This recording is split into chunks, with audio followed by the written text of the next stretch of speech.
How you doing, family? Oh, we could do better than that. How y'all doing, family?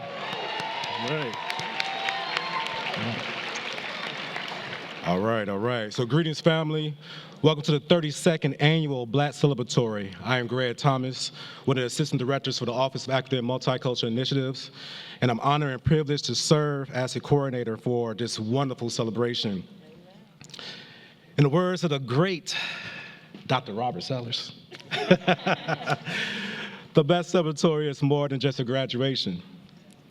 It is the only graduation on this campus that comprises of a pep rally, a step show, come on now, family reunion, and church all in one ball. So we're gonna have a good time tonight. Now that being said, we're going to, I wanna dive in and just describe what this year's theme means, the audacity of us, and what it means to this class. Because it was never just a want, it was a need to prove that they can be more, they can be better than what others thought of them, to prove they belong here, to prove their worth. And how did they do it? Audacity. The class of 2025 stands as a testament to the power of audacity and the boldness to define expectations, the courage to tackle adversities, and the resilience to turn challenges into victories. It's that same spirit that has echoed by many long before them, and those who understood that without struggle, there is no progress. In his memoir, The Audacity of Hope, former President Barack Obama's memoir, he reflects on his career as a black politician and provides a clarion call for actions and unity to reclaim the American dream. In the same way, he invites them to reclaim the dream, and they reclaim their power by having the audacity to finish strong and continue rising. The class of 2025 can map out countless moments and movements throughout their collegiate journey that demanded not only their perseverance, but their audacity to demand better, to push forward, and to carve out a future that reflects their vision. And with an unyielding commitment to success, they refuse to be defined by anything other than their greatness. This is the audacity of us. And they are ready to fill every room, including this one right now, with their presence, yeah.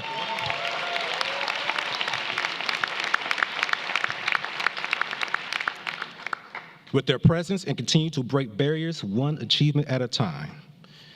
They are not just a group of graduates, they are a movement, they are a force, they are the legacy in the making.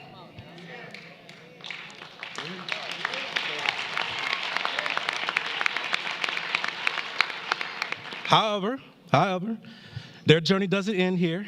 They have the audacity to fill courtrooms, government offices, classrooms, corporate spaces. They will continue to celebrate one another and achieve even more. And with every barrier they break, in every room they fill, they prove that their audacity is not just a trait, but it's a promise.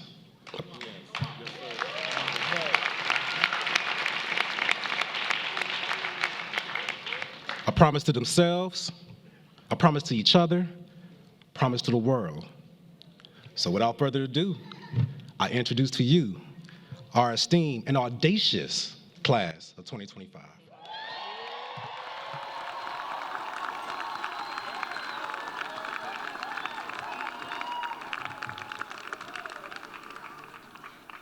Good evening. My name is Kendall McCaskill, and I'm a member of the 2025 Black Celebratory Planning Committee. I'm excited to kick off tonight's ceremony, but please remain standing for the land and labor acknowledgements, followed by the Black National Anthem, Lift Every Voice and Sing, sung by Taye L. Grant, class of 2025 from the College of Literature, Science, and the Arts. Afterwards, Lakaira Keys, another 2025 graduate, will give us the welcome. The University of Michigan is located on the territory of the Anishinaabe people. The Ann Arbor campus resides on land ceded through the Treaty of Detroit in 1807. Additionally, in 1817, the Ojibwe, Odawa, and Potawatomi nations made the largest single land transfer of the University of Michigan to the University of Michigan, ceded through the Treaty of Fort Meigs with the agreement that their children would be educated into perpetuity. We assert the sovereignty of tribal lands and acknowledge the painful historical and ongoing genocide, forced assimilation, and displacement of Native communities in establishing this university. We affirm contemporary and ancestral Anishinaabe ties to this land, the profound contributions of Native American peoples to this institution, and the university's commitment to educating the children of Native American ancestors. We further recognize that whether you are on campus in Ann Arbor or elsewhere in the United States, we stand on land developed at the often fatal expense of forcibly enslaved Black people. We acknowledge that much of this country, including its culture, economic growth, and development, has been made possible by the labor of enslaved Africans and their descendants who suffered the horror of the transatlantic trafficking, chattel slavery, and dehumanization through segregation and Jim Crow laws. We remember those who did not survive the Middle Passage, those who were beaten and lynched, and those who are still suffering while fighting for their freedom. We are indebted to their labor and unwilling sacrifice and acknowledge the violence throughout the generations and the resulting impact of the generational trauma still felt today. The fights against settler colonialism and anti-Blackness will always be inextricably linked. To the land, to the collective, and to the ancestors, we thank you, we thank you, we thank you.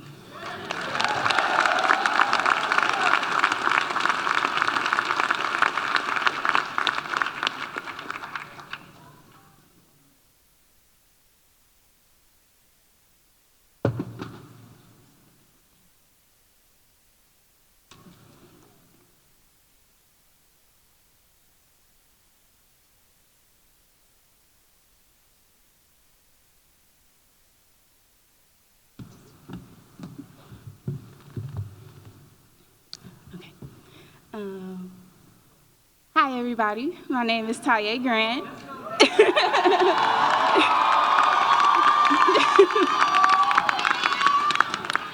I'm going to be singing the Black National Anthem. Okay.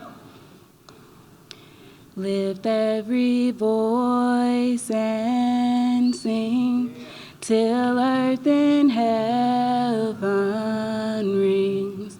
Ring with the harmonies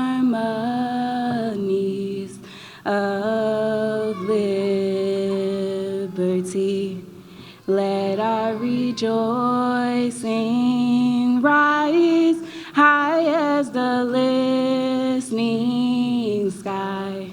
Let it resound loud as a rolling sea. Sing a song full of the faith that the dark past has taught us. Sing a song full of the hope that the present has brought us. Facing the rising sun of our new day begun. Let us march on till victory is won.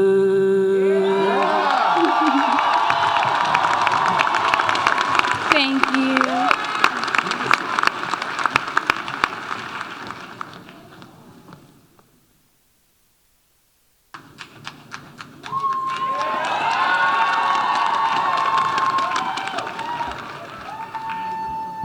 Hi, everybody. Hello. My name is LaKyra Keys, and I am pleased to welcome the administrators, faculty, staff, parents, friends, loved ones, and most importantly, the graduating class of the 32nd Annual Black Celebratory. Could the 2025 Black Celebratory Planning Committee please stand? Well, you guys can sit now, actually. Sorry, that wasn't willful. Just remain standing.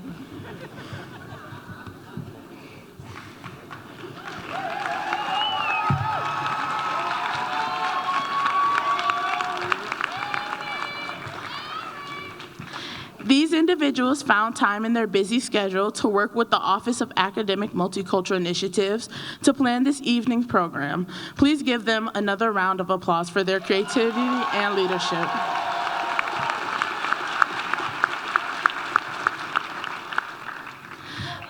The Black Celebratory graduates would like to thank you all for being here tonight, as you have played a significant role in lifting each and every one of us.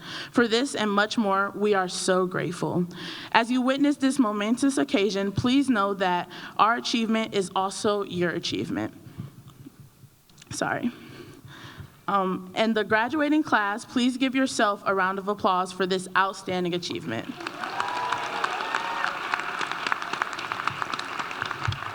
Again, thank you and welcome to our 32nd annual Black Celebratory.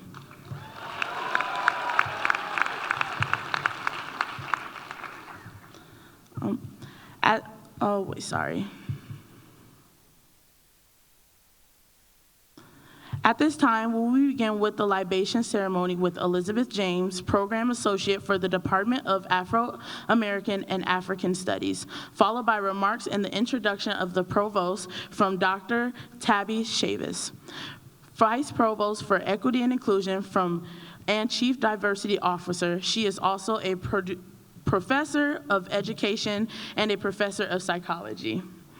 A native Athens, South Carolina, Dr. Chavis attended the University of Virginia, where she received her bachelor's degree and went on to earn a PhD in community psychology. Following her graduate work, Dr. Chavis entered the University of Michigan as an assistant professor and moved up to the ranks to professor. Dr. Chavis has led leadership roles at the department, college, and central administration levels during her 27th year at the U of M. Most recently, she was the director of the National Center for Institute Diversity and Associate Dean for Diversity, Equity, and Inclusion. But before we hear from Ms. Chavis, can we please give another round of applause for Elizabeth James?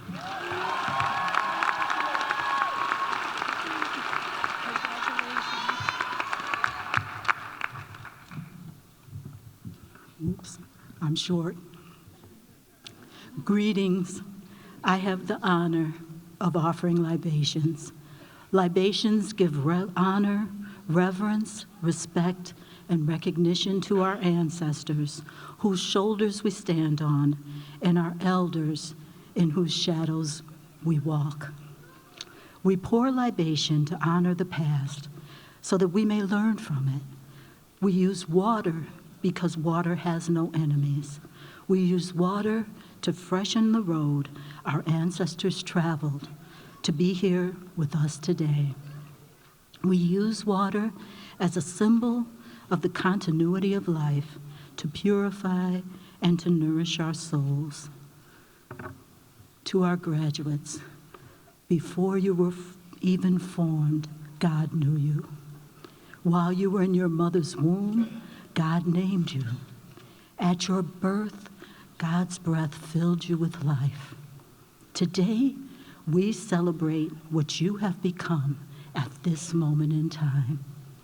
And so we pray, God of our beginnings, we thank you for the gifts of these graduates. Their excitement, their awesome wonder, and curiosity. Their open speech, sometimes too open, and encouraging words. Their contributions have blessed and challenged us, and we have become a richer and more diverse community because of them.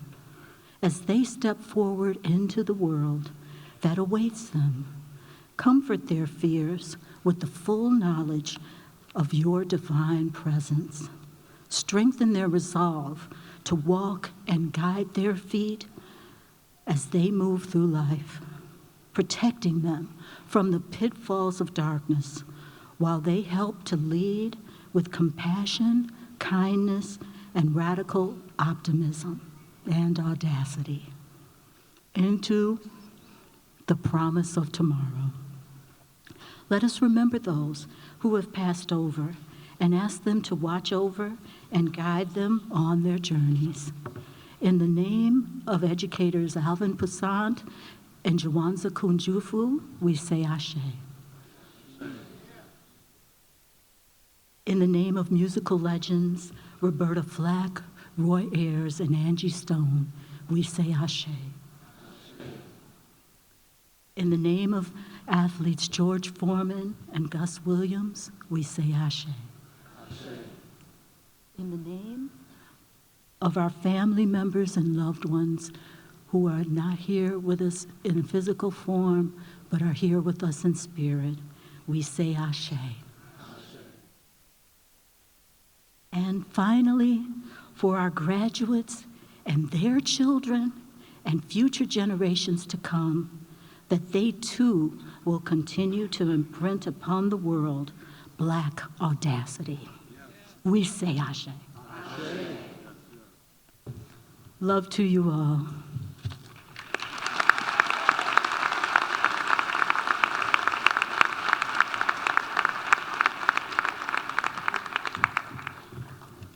Good evening, everyone. Good evening.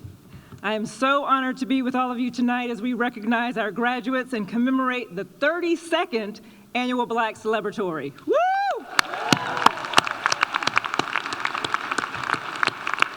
Please join me in thanking again the members of the Planning Committee and the Office of Academic and Multicultural Initiatives, the team that made this all possible. Thank you so much. The first Black Celebratory, now affectionately called Black Celeb, was organized in 1993 by the Black Student Union. Over the years, students have remained an integral part of the Celeb's planning process. In 1994, Dr. Lester Mont, serving as the Senior Vice Provost for Academic Affairs, provided administrative and financial support for the Black Celeb through the Office of Academic and Multicultural Initiatives, which we call OAMI. With continued support from the Office of the Provost and OAMI, Black Celeb has become a time-honored tradition at the University of Michigan. It is one of the longest-running university-sponsored Black student celebration events in the country. Yeah. For many of our graduates, as well as their families and friends, this event is a part of a series of celebrations, from the campus-wide commencement at Michigan Stadium earlier to the various departmental and college-specific events throughout the week. I hope you fully embraced all of those moments, celebrating your significant achievements. You're already ahead of me with this one. I tell the story of how when I was graduating with my bachelor's, I was about to go to graduate school, and I told my mother, well, I'm about to go to school soon, so I'm not gonna do the commencement events yet. And she just paused and then looked at me and was like, oh, you're so cute, thinking this is about you. She listed all, it was for me, your dad who's not here, your cousin Nana who kept you after school, your siblings, people in the community. She had a list of people that it was for, including people who were not able to take the opportunity to go to college despite their brilliance, despite their talents. And so celebrate all of the moments you can celebrate. This is a tough time right now, but you did the thing and celebrate it.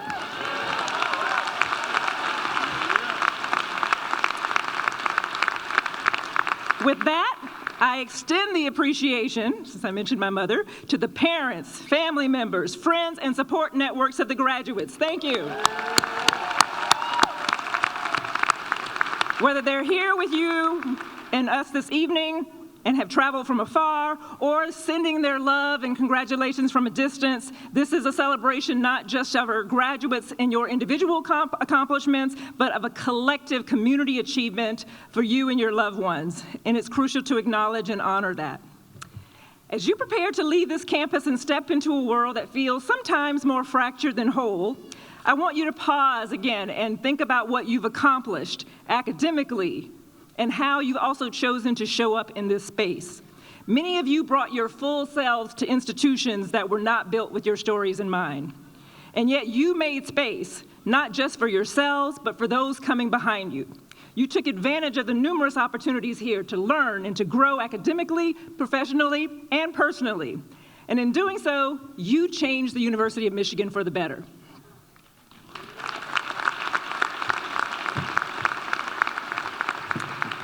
Graduation is a moment of significant transition. They can feel exciting and uncertain, even positive transitions. So whether you're moving to a new city, starting a new job, going to graduate school, or my favorite, still figuring things out, you are entering a different season of life, and these moments of change have a way of testing us. And so when you feel tested, I'm going to briefly, because we want to get to the good stuff, offer 3 habits or tools for resilience that have kept me rooted no matter what the circumstance. First, know your values and protect them. During your time at U of M, you've learned to listen to new ideas, to sit with discomfort, and to grow from it. Carry that openness with you. It will serve you. And let your values anchor you. A life rooted in values, equity, integrity, compassion can weather any storm. Your values will be your guide when the road gets blurry. Second, build and nurture community, and you've already been doing that. It's more than just who we live near or work with. It's who we call when we're struggling, who we celebrate with, who holds us accountable to be our best selves. The friendships and networks that you formed here, whether through your classes, student orgs, residence halls, late-night study sessions, are a part of that foundation. These bonds and that collective community are sources of resistance in a world that tries to isolate and divide us. And third, take action. You might look around at the challenges facing our society, racial injustice, economic inequality, threats to truth and democracy, and feel like your voice or a few voices are too small to take on such huge issues. But our history tells a different story. It's told through the courage of individuals who dared to speak up, who organized, who wrote, who researched, who showed up again and again using the tools and the talents and the skills that they had. Whether you're heading into education, medicine, business, public service, the arts, or beyond, your field or wherever you are needs your voice. Please use it. Let me be clear. Yep. Yep. Yes, please use it. Please use your voice. But even with these tools, the work ahead of you all today is not easy. You already know that. But you've proven that you have the courage, you have the insight and the compassion to lead. You sat in those classrooms and pushed the conversation forward. You held those roles in student organizations, launched initiatives, and shared your truths in multiple ways. And you've done it while carrying legacies of resistance and hope. And the future will demand more of you, but you are ready for it. You carry with you the love, that's right, say it, labor, and sacrifices of those who came before you to make this moment possible. You also carry the promise of what is still to come. So graduates, I want you to know, we see you, we celebrate you, and we believe in what you will create. We need your brilliance. We need your voices for real. And we need your informed leadership. So go forward with pride, go forward with purpose, and with a deep belief that you have the power to build a more just and inclusive world. And while you're doing it, remember to grab those moments of joy, have fun, connect to your community. Purpose, joy, and community are not only important, they're required of one another. Congratulations, class of 2025, and go Blue! Woo!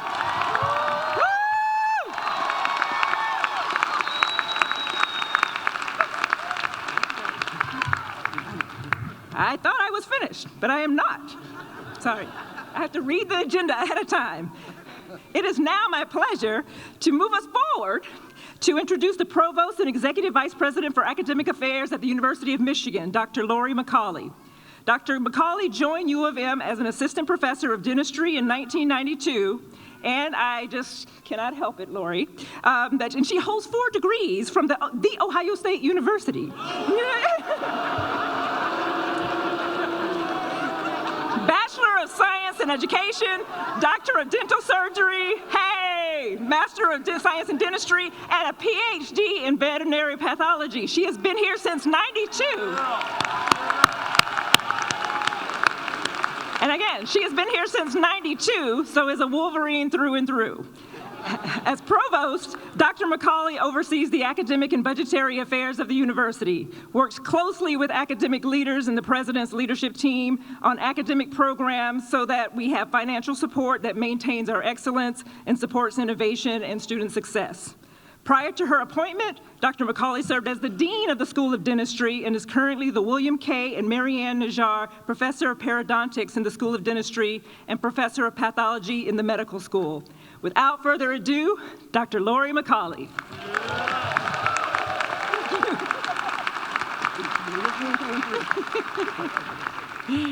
Oh, love your passion and partnership, Dr. Chavis. Thank you.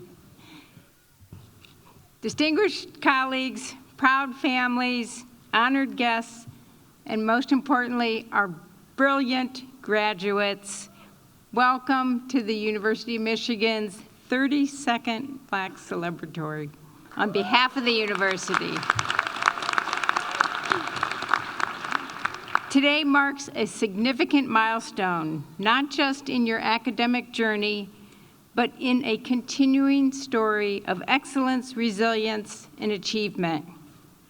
As I look across the room, I see audacious future leaders walking in the footsteps of our alumni, like Dr. Alexa Kennedy, the first Black woman neurosurgeon in America, graduated here. James Earl Jones, whose voice has shaped our cultural landscape. And Charles Woodson, one of the NFL's most decorated players. You have arrived at this moment with determination that makes your friends, family, and community proud, as you can hear from our audience.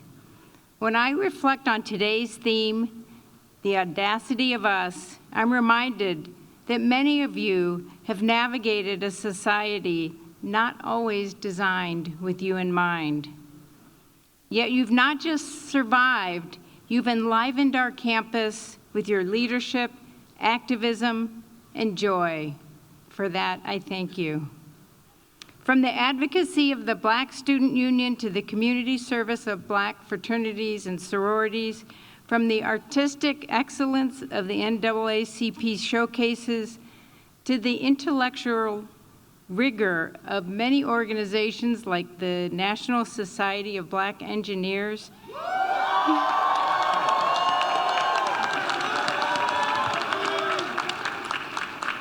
the university is better because you chose to bring your talents here. And now I'm thrilled to see what you do next. As Toni Morrison said, your life is already artful, waiting, just waiting for you to make it art. I'm so honored to share this moment with you, and I know you will make your friends, your family, and your university proud for the rest of your days. I celebrate you, I congratulate you, and go blue.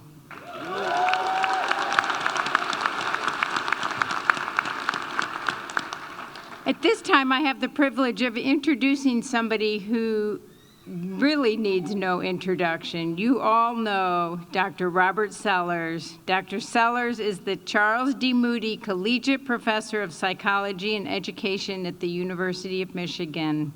In 2022, he was appointed as a member of President Biden's Committee on the National Medal of Science. From 2016 to 2022, he served as the Vice Provost for Equity and Inclusion and Chief Diversity Officer, where he worked with the Provost and Executive Vice President for Academic Affairs on matters related to diversity at the university, as well as a broad range of academic issues, including the budget, faculty tenure and promotions, and student enrollment. He also oversaw the operations of 3 central administrative units. A native of Cincinnati, Ohio, Dr. Sellers attended Howard University, earning a Bachelor's of Science degree in psychology. He went on to earn a PhD in personality psychology from the University of Michigan in 1990. Following his graduate work, Dr. Sellers served as an assistant and an associate professor in the Department of Psychology at the University of Virginia. Fortunately for us, in 1997, Dr. Sellers returned to the University of Michigan to continue his research and teaching efforts.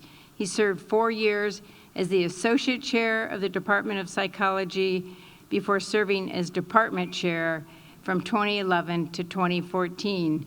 Tonight, he's going to be our Master of Ceremonies. Please join me in welcoming Dr. Robert Sellers.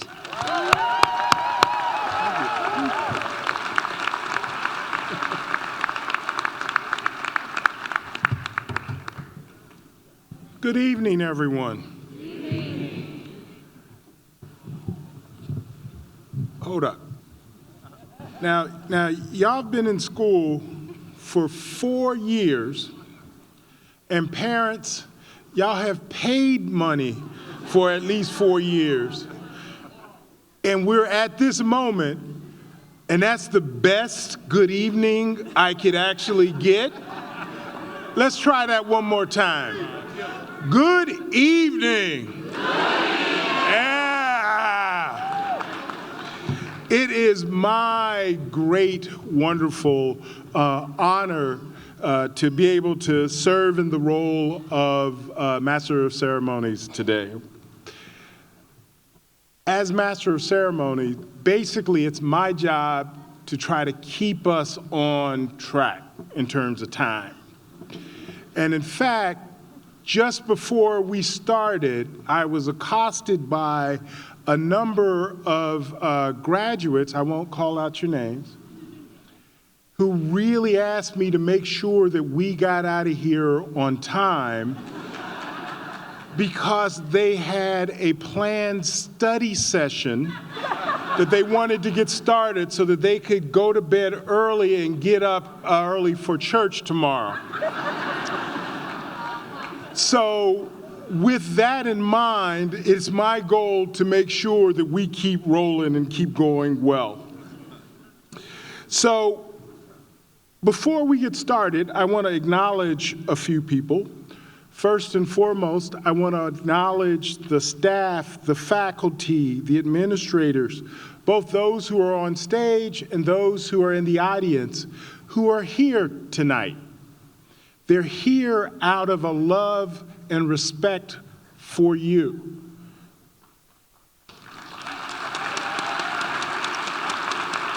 I want to especially acknowledge and extend a special welcome to our provost, Lori McCauley. Also, our vice provost for student life, Dr. Martino Harmon. And our vice president, I'm sorry, did I say vice provost? Oh, I'm sorry, you got promoted, right?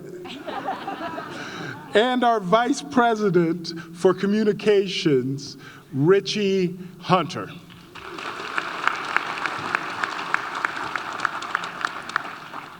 And I'm gonna take MC privileges and take a special opportunity to convey my appreciation and gratitude to our Vice Provost for Equity and Inclusion, Chief Diversity Officer, Dr. Tabby Chavis. As you all see, as you have already witnessed, she is a bad woman.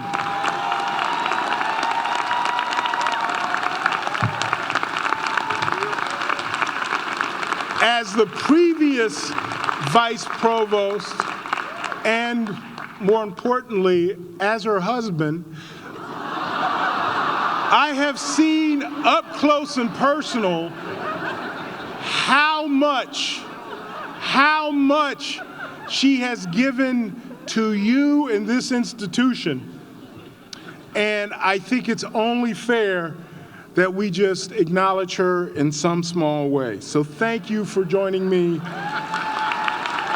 and telling her a job well done. Now, I'd like to invite up my good friend, Vice President for Student Life, Martino Harmon, to the podium to share a few remarks and introduce our two dynamic student speakers and two of our talented student performers.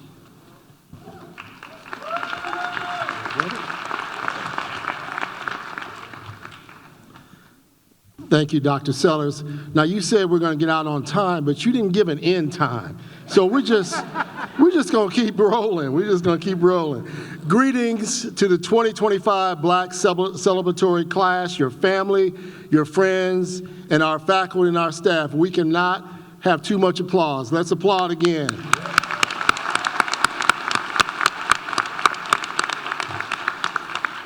As Vice President for Student Life, it has been a privilege to witness the tenacity and spirit of the 2025 Black Celebratory class. Each of you exemplifies the audacity of us. I've seen that audacity all across campus, in meetings, in classrooms, and on stages. I've even seen that audacity in a spin class, right, Morgan? Morgan teaches a spin class, so I had to put that in. Throughout your time on campus, each of you has defied expectations, tackled challenges, and shown great resilience to turn the things that try to hold us back into the things that springboard us forward. You are a testament to the power of audacity. You have embraced your individual and collective power, demonstrating to yourselves and to others that the audacity to dare, to dream, and to succeed knows no bounds.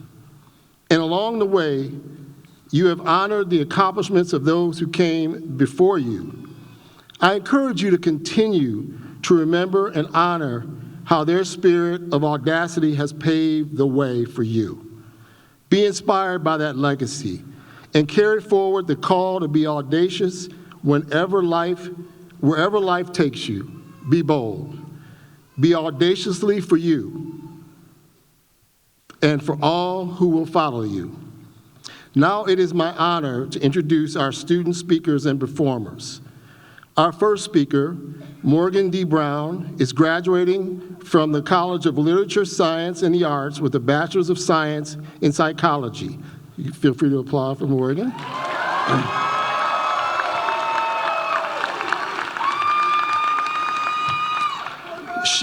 She will be followed by Aya M. Waller-Bay, who is graduating from the College of Literature, Science, and the Arts with a Doctor of Philosophy in Sociology.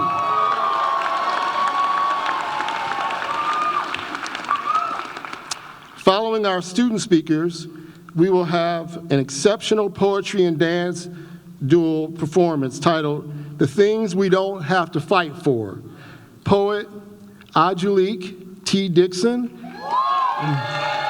is graduating with a Bachelor of Arts in International Studies from the College of Literature, Science, and the Arts. And dancer Christina G. Ben is graduating with a Bachelor of Arts from the School of Music, Theater, and Dance. Congratulations, graduates, and thank you for the opportunity to be a part of your audacious UM journey. Thank you.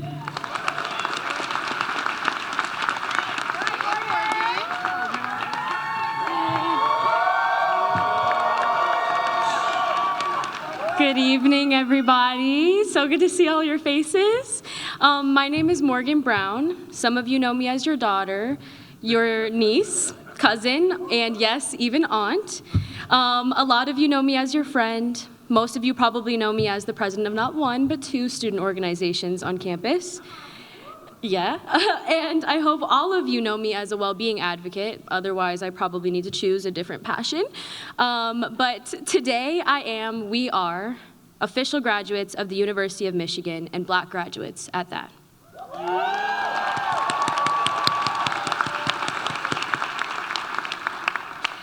Today is a day of celebration, a day that carries the weight of both our triumphs and our struggles.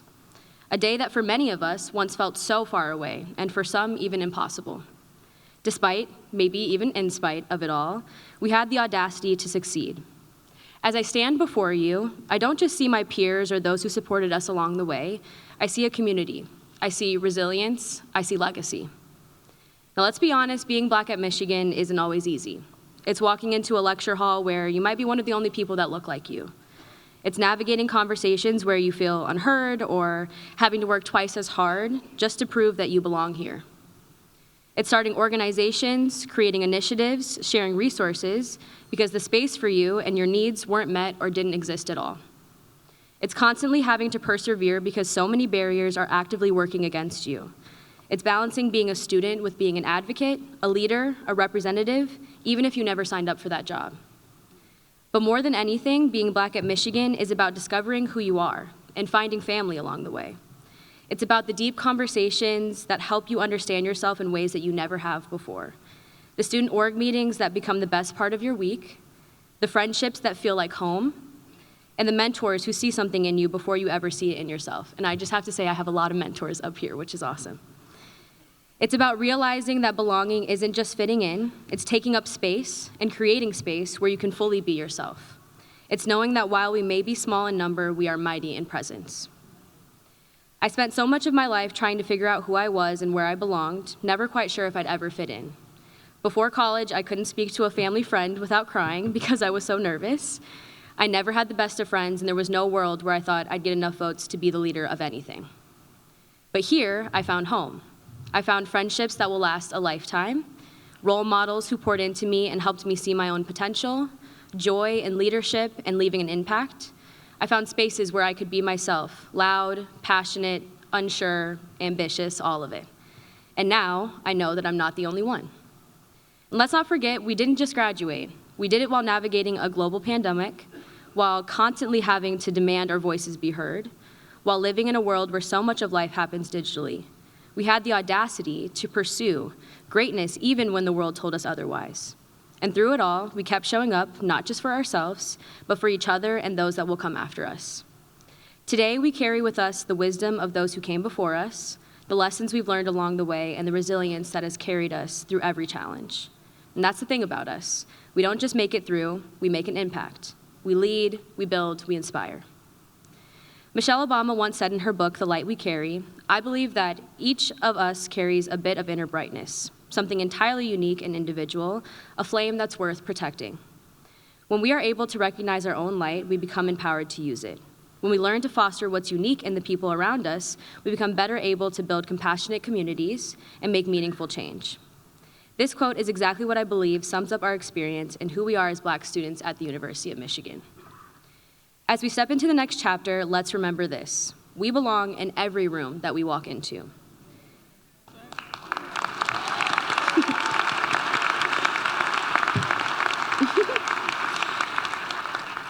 We bring something special to every single table. We are not just participants in this world, but catalysts for change, builders of new opportunities and voices that demand to be heard. And we deserve everything beautiful that is coming for us. The opportunities, the successes, the joy, the love, and the fulfillment of every dream we ever dared to dream. We have worked hard for this, sometimes sacrificed for this, and stood strong in the face of every obstacle to get here. Let's step forward boldly, without hesitation, knowing that we are not just stepping into our futures, we are shaping them, and we are a force to be reckoned with.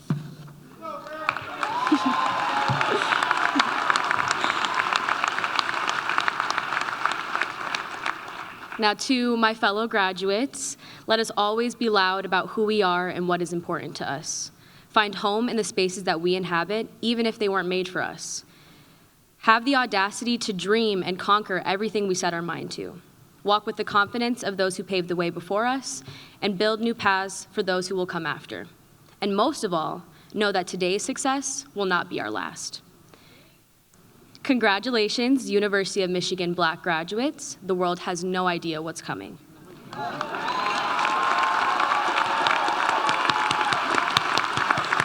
Thank you, and as always, and forever, go blue.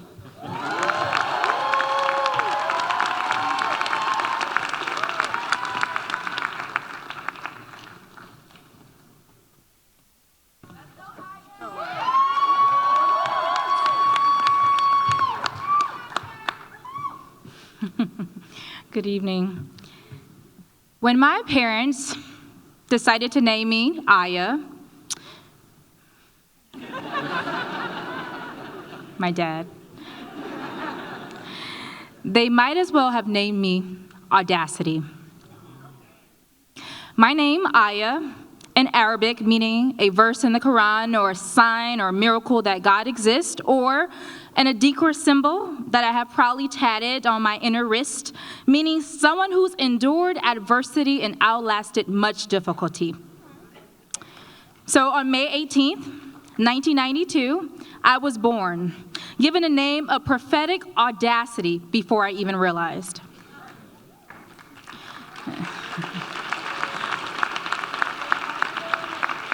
It is self-love and audacity that drives me, motivates me, empowers me to be here in front of you today, and I mean that literally and figuratively. My love for education and learning has guided my academic and professional career. My love for my hometown of Detroit, what up, doe?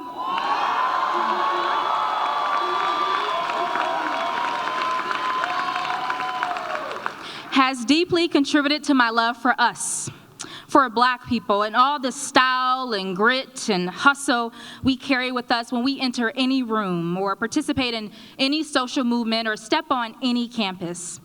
That's audacity. I know this very well as someone whose studies led them to the green lawns on the Georgetown Hilltop in DC, to punting on the River Cam in Cambridge, England, and across this very diag. Not too shabby for a first-generation college student raised in the Dexter-Linwood area.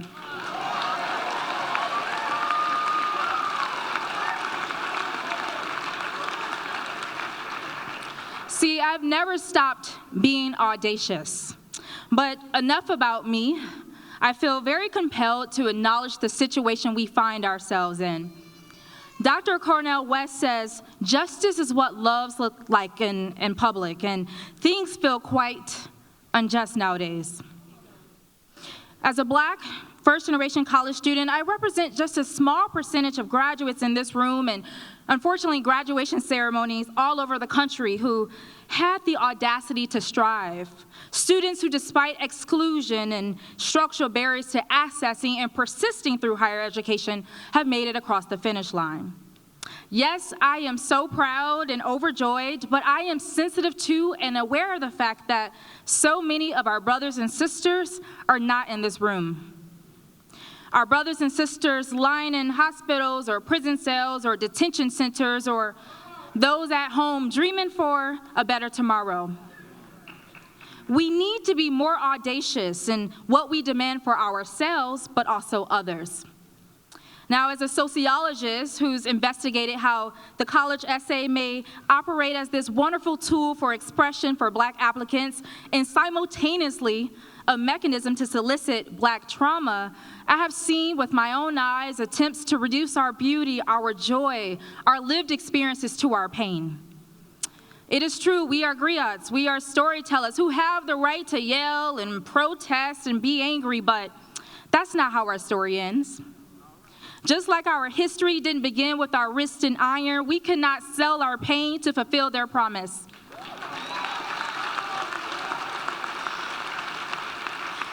We are more than our struggle, we are more than our sadness, and definitely more than our student loan debt, amen? We are giants. Now, just as James Baldwin said, I love America more than any other country, and then for that reason, I insist on the right to criticize her perpetually. I insist on the right to challenge this very university.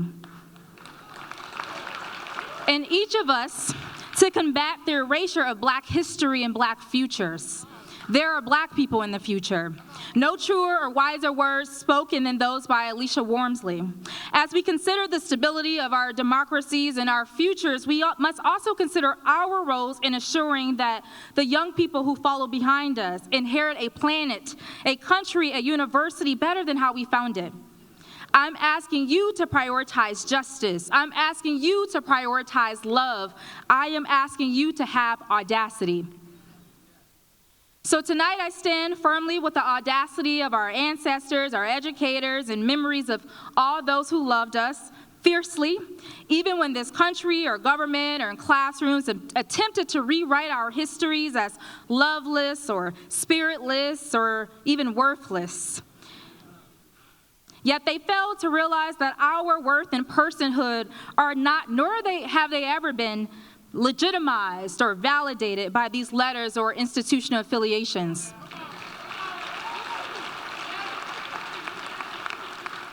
First, they blamed affirmative action, then critical race theory, now DEI, but do they not know we're everywhere we're supposed to be? Let me say that again. We're everywhere we're supposed to be. Actually, I want to hear y'all say it. We're everywhere we're supposed to be. One more time. We're everywhere we're supposed to be. Period. That's audacity. So as we embark on this next chapter in our journeys, degrees in tow, this Aya symbol on my left wrist reminds us that yes, we have endured, and yes, we've overcome. But tonight, we celebrate. Congratulations, class of 2025 graduates of the University of Michigan. Go Blue.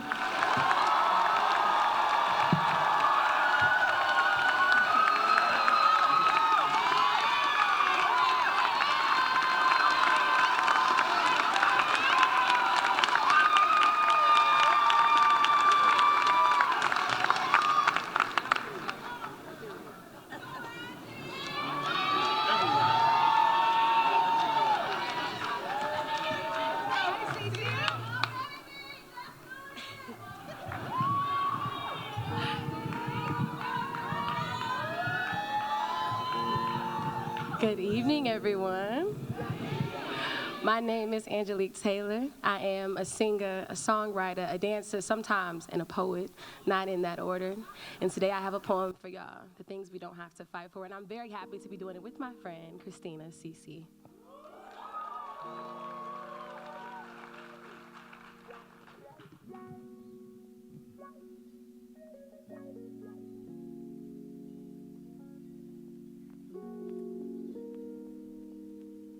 And so I say, hail to the victors.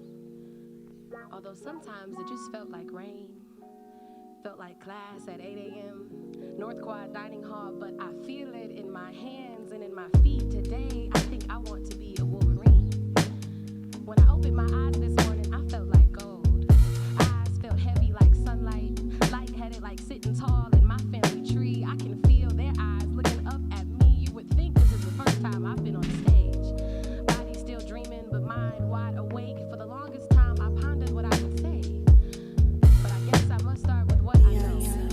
Must take you with me back to the beginning. A whirlwind of first times and 400 level classes out to get me. But I fought my way to victory. This militant uniform of scholarship now pressed to perfection. This elegant sense of class and artistry. I just can't help it. This audacity resting on my chest like a newborn baby. My life forever changed by this promise of greatness. My commitment to navigating this maze till I'm blue in the face. But it's okay, 'cause on this stage I know that they're trying to my face was patience. And thank God I made it. That he's been with me when that bad grade or two. We singing the blues, no it God amazing. He taught me that growth and community are synonymous. That being a black Wolverine is a monolith. Even the richest must give money cannot uproot its counterfeit if they could see us now. Reshape, know where we're coming, where we're aiming to go in a world wanting to erase our hands from history. Reshape royalties, noses and call them mysteries, as if this fire we've been tried and hasn't made us pure goldsmiths. That's word to urban wordsmith. Our heritages have been set in stone, so I say, hail to the victors. Although sometimes it just felt like snow. Felt easy, like if it's too cold outside, I'm just not going. But I feel it in my hands and in my feet today. I think I'm becoming a Wolverine. And co-president of Urban, from highlighting black voices to inspired, from Black History Month Planning Committee to Black Celebratory, from Festival Amatanas reopening and Black Homecoming to Black Film Society's new movie and more than four to DEI just did 18 credits, no parties, and isolation creeps. What you mean it's back and forth in the group me? I mean, you ever have a room full of strangers tell you who you are? Tell you who you gonna be? Tell you what it seems like because of what she said or he? You ever seen someone lay gasoline at your front door then wave to you at welcome week? Sick of financial aid for so long you miss lunch and dinner. Chasing this victory but not really feeling like a winner. Embracing who you want to be in front of everyone you see now. That's adversity. But tonight is a call to action. A celebratory march, the finish line for a marathon worth running. So take your time on this stage. Rest your shoulders where you sit. Breathe out the freshman who didn't know the first thing about campus or professors or classes. That young girl who swore she found a perfect major over and over again. Promised that this change would be the last time. Breathe into the woman or man you are now. This praise tonight is yours to keep. Your audacity reserve your seat. So I say, hail to the victors. And we hailing now. Whether you're truly finished or you have class in the spring, today you have become a black Wolverine. Say that thing. How does it feel?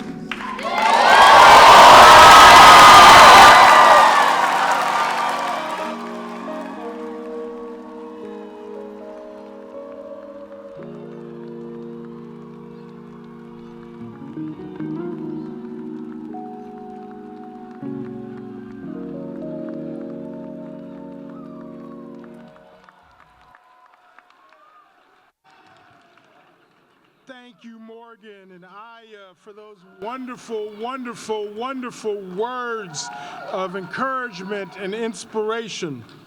And to Angelique and Christina for that fantastic, exceptional, outstanding performance. Let's give them all Another round of applause. If you're wondering what Black excellence looks like, you just saw it. Now it is my pleasure to introduce our first award of the evening. Founded in 1999, the Cornerstone Award is given annually to a member of the University of Michigan faculty and staff for their outstanding service and support that they've provided to enhance the academic and social progress of African American students at the University of Michigan. Since 2023, the award has been known as the John Matlock Cornerstone Award in honor of the late, great John H. Matlock. John served as Associate Vice Provost while directing the Office of Academic Multicultural Initiatives, or WAMI, from 1989 to 2013. He worked relentlessly with staff, faculty, administrators, alumni, community members to make sure that this university provided every opportunity to thrive and achieve and to contribute to who we are. His commitment and compassion were legendary. In sum, he was the epitome of a leader and best. This year's John Matlock Faculty Cornerstoner Award recipients are Dr. Jade Burns, who is an assistant professor for the School of Nursing and the School of Public Health, and Dr. Julie Simmons Ivey, who's the department chair and Vivian L. Carpenter Collegiate Professor for Industrial and Operations Engineering. Yes. This year's John Matlock Staff Cornerstone Award recipients are Dr. Debbie Mitchell Covington, Director of Strategic Partnerships and Equity Initiatives for the College of Engineering, and Mr. Joseph Ballard II, Director for the Michigan LSAMP and Student Access, Belonging, Engagement, and Success Office in the College of Engineering. At this time, I'd like to invite Drs. Burns, Ivey, Covington, and Mr. Ballard to the podium, where they will be presented with their awards by Black Celebratory Planning Committee members Kaylin Savage, Eric L. Veal Jr., and Liam H. Gakoti.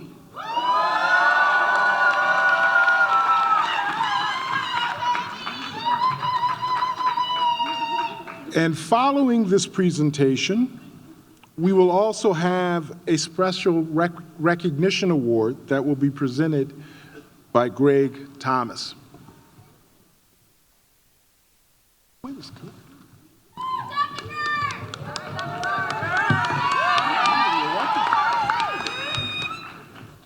Hi, everyone. Thank you, Dr. J. Burns, for your audacious and remarkable contributions to healthcare and education. As an esteemed assistant professor at the University of Michigan School of Nursing with a joint appointment in public health, Dr. Burns is a pioneer in utilizing technology to advance reproductive and preventive health services for adolescents and young adults. Supported by both the community and federal agencies, her research exemplifies a commitment to community engagement and innovation.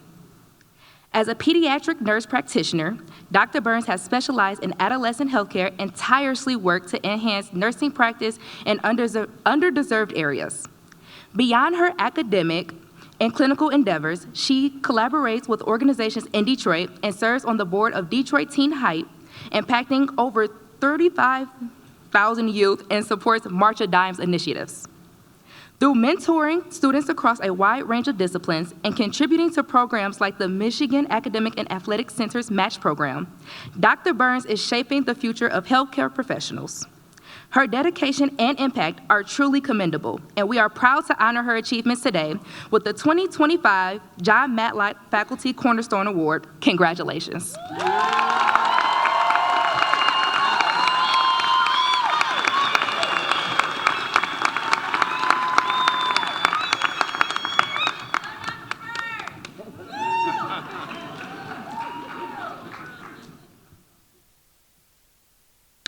for the next one. Thank you, Dr. Julie Simmons-Ivy, for your distinguished leadership in the industrial and operations engineering field.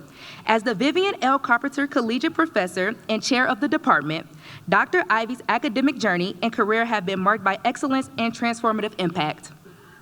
A proud alumna of the university, and her pioneering research utilizes advanced systems science methods to tackle societally pressing issues like health disparities, hunger relief, and personalized medical decision-making. Her innovative work, generously supported by esteemed organizations like the CDC, NSF, and NIH, has empowered researchers and practitioners to navigate complex societal challenges with enhanced decision-making tools. Dr. Ivy's illustrious career is celebrated with fellow distinctions, reflecting her respected and audacious contributions to the field. Beyond her research, Dr. Ivy has dedicated over 25 years to empowering women of color and underrepresented minorities in STEM. Through various initiatives, her fellow and DEI ambassador recognition underscores her commitment to diversity, equity, and inclusion. Please join me in honoring Dr. Julie Simmons-Ivy's remarkable achievements and unwavering dedication to advancing both her field and professional growth of underrepresented groups in STEM with the 2025 John Matlock's Faculty Cornerstone Award. Congratulations.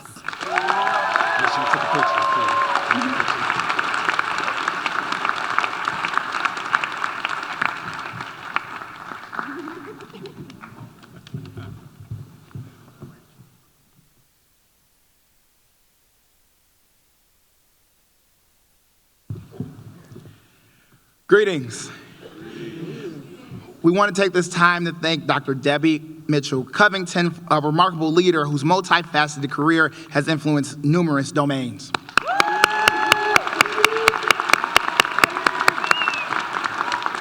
As the Strategic Partnership and Equity Initiatives Director at the University of Michigan College of Engineering, Dr.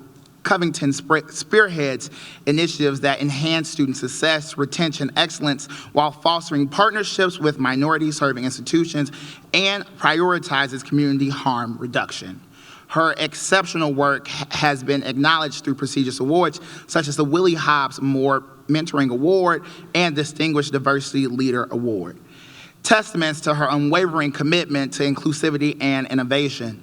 Beyond her role in education, Dr. Covington is a credentialed executive leadership coach specializing in emotional and cultural intelligence and the founder of Vested in You, LLC, a coaching and consulting firm.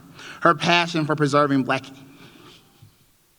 history is evident through her influential leadership as a chair of African American Cultural and Historical Museum, where she has been instrumental in securing a permanent location and funding.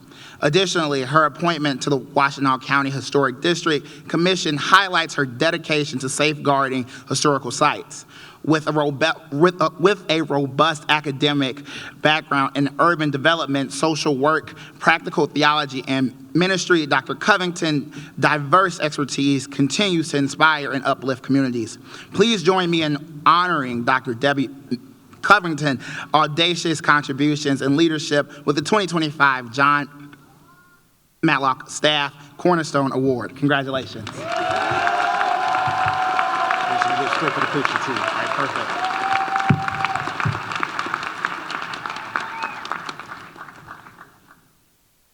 Perfect.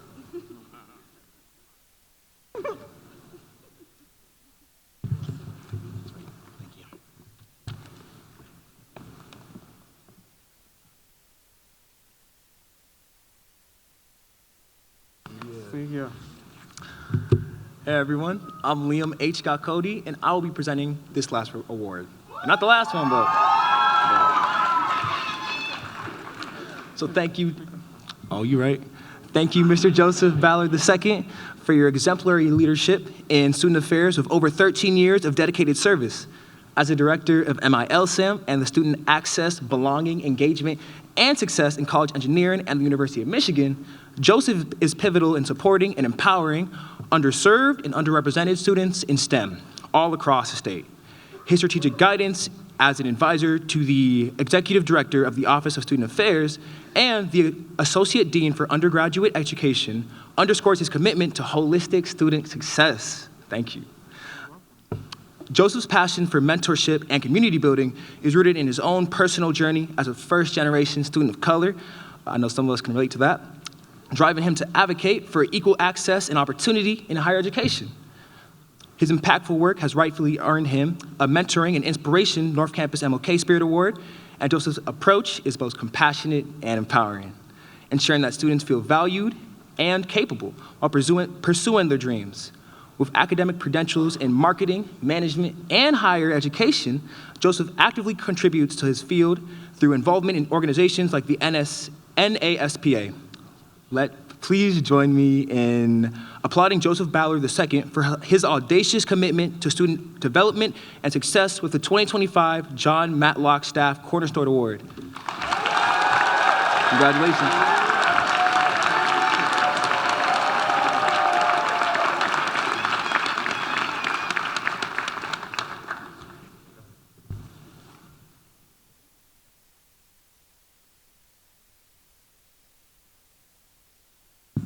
All right. So it's my distinct honor and privilege to take this time to recognize and present this special award recognition to the magnificent and audacious leader, Dr. Tabby M. Chavis.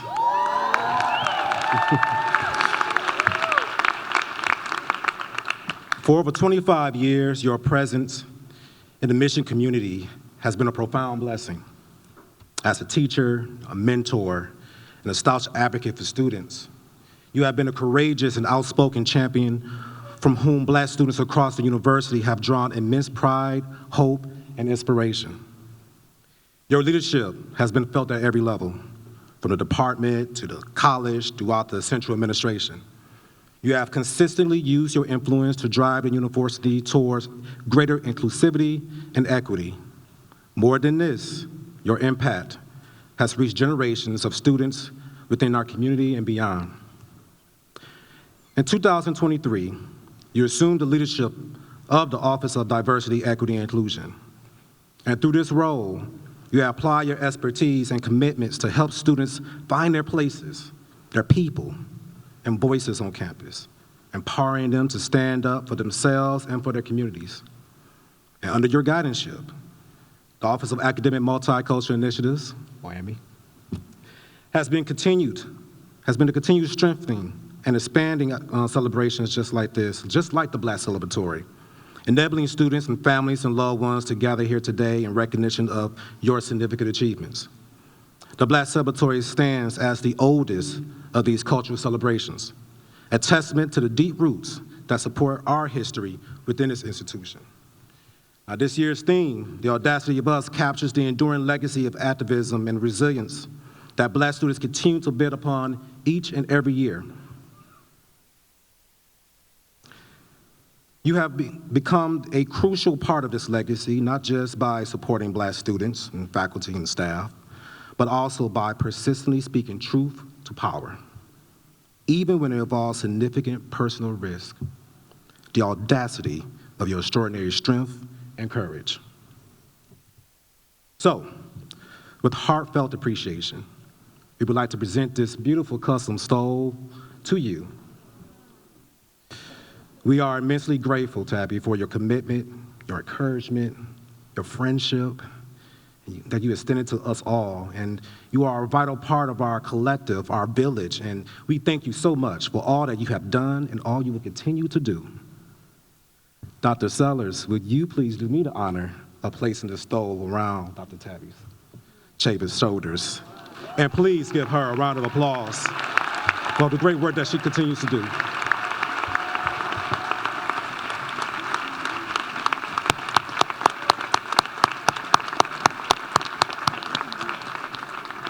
The blue side, blue side. Mm-hmm.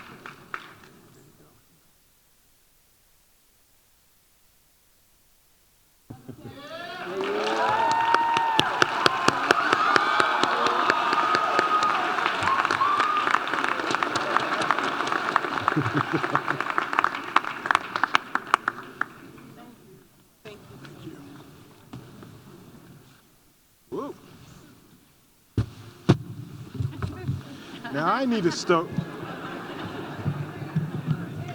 Oh, thank you. So, thank you very much, Kaylin and Eric and Liam, and you too, Greg, for presenting those outstanding awards. So please join me again in another round of applause as we congratulate the recipients of our 2025 Black Celebratory John Matlock Cornerstone Award, as well as Dr. Tabby Chavis for her job well done. Now it is my pleasure to introduce our keynote speaker, Ms. Lisa L. Howes.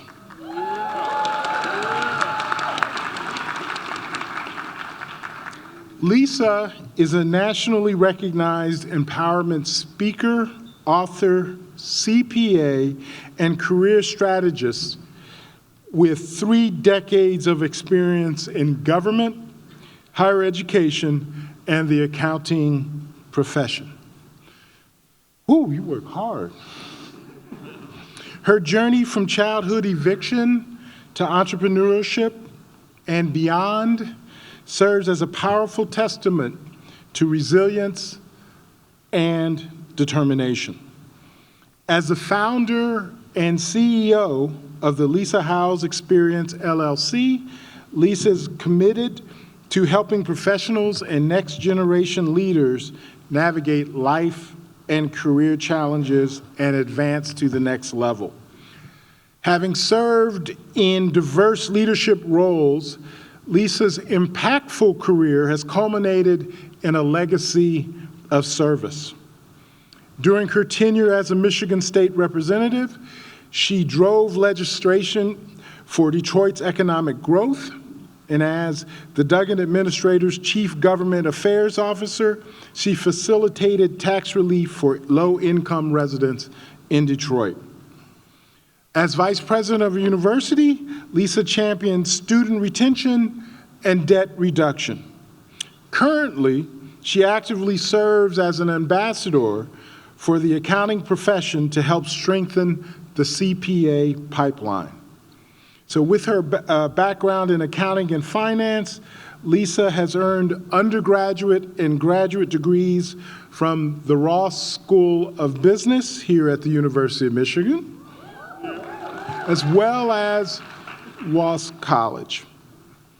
Beyond her professional achievements, though, probably the achievement that she treasures most is the title of Best Auntie Ever, as given by her adoring nieces and nephews.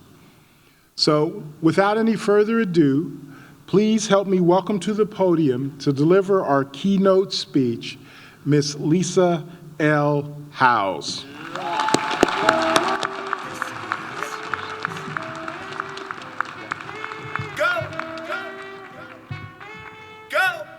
Nothing can stop me, I'm all the way up. All the way up. I'm all the way up. I'm all the way up. Nothing can stop me. Let's give it up one more time for the class of 2025.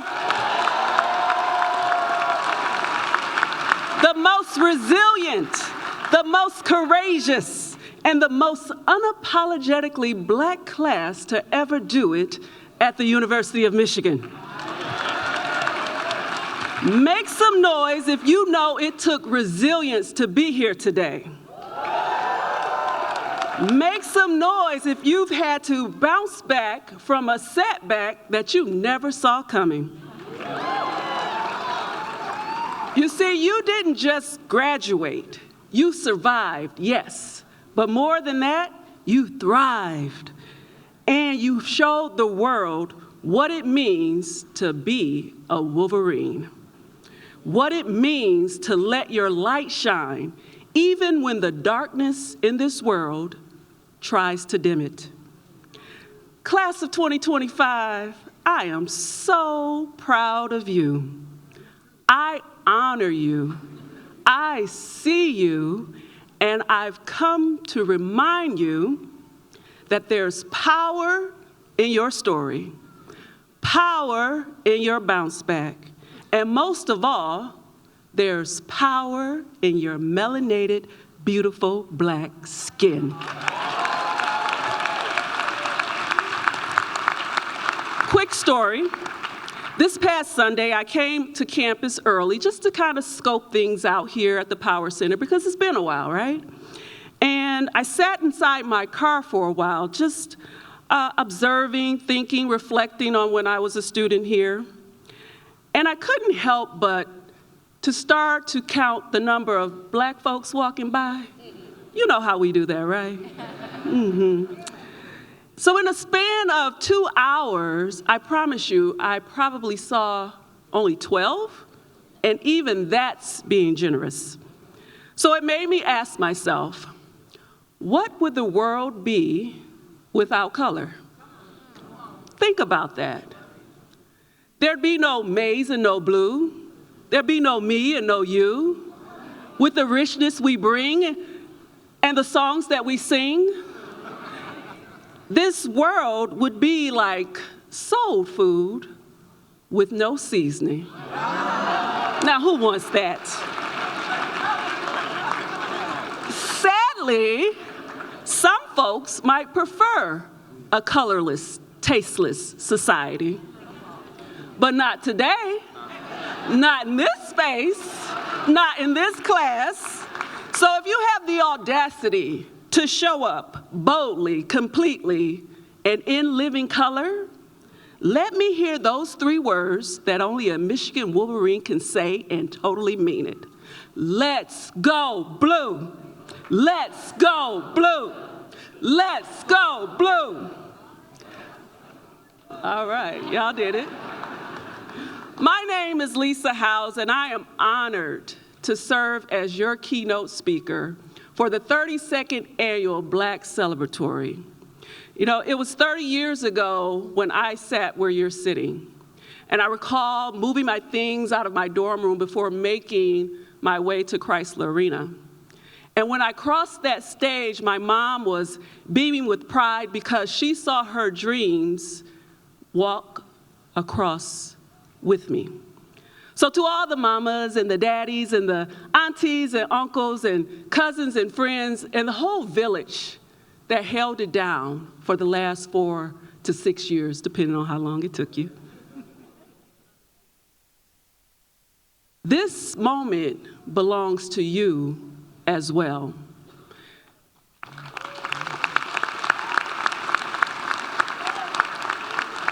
And to the university dignitaries that join me here on this stage, the faculty and staff who help you to reach this moment, I say greetings to you and thank you for your contributions to this generation.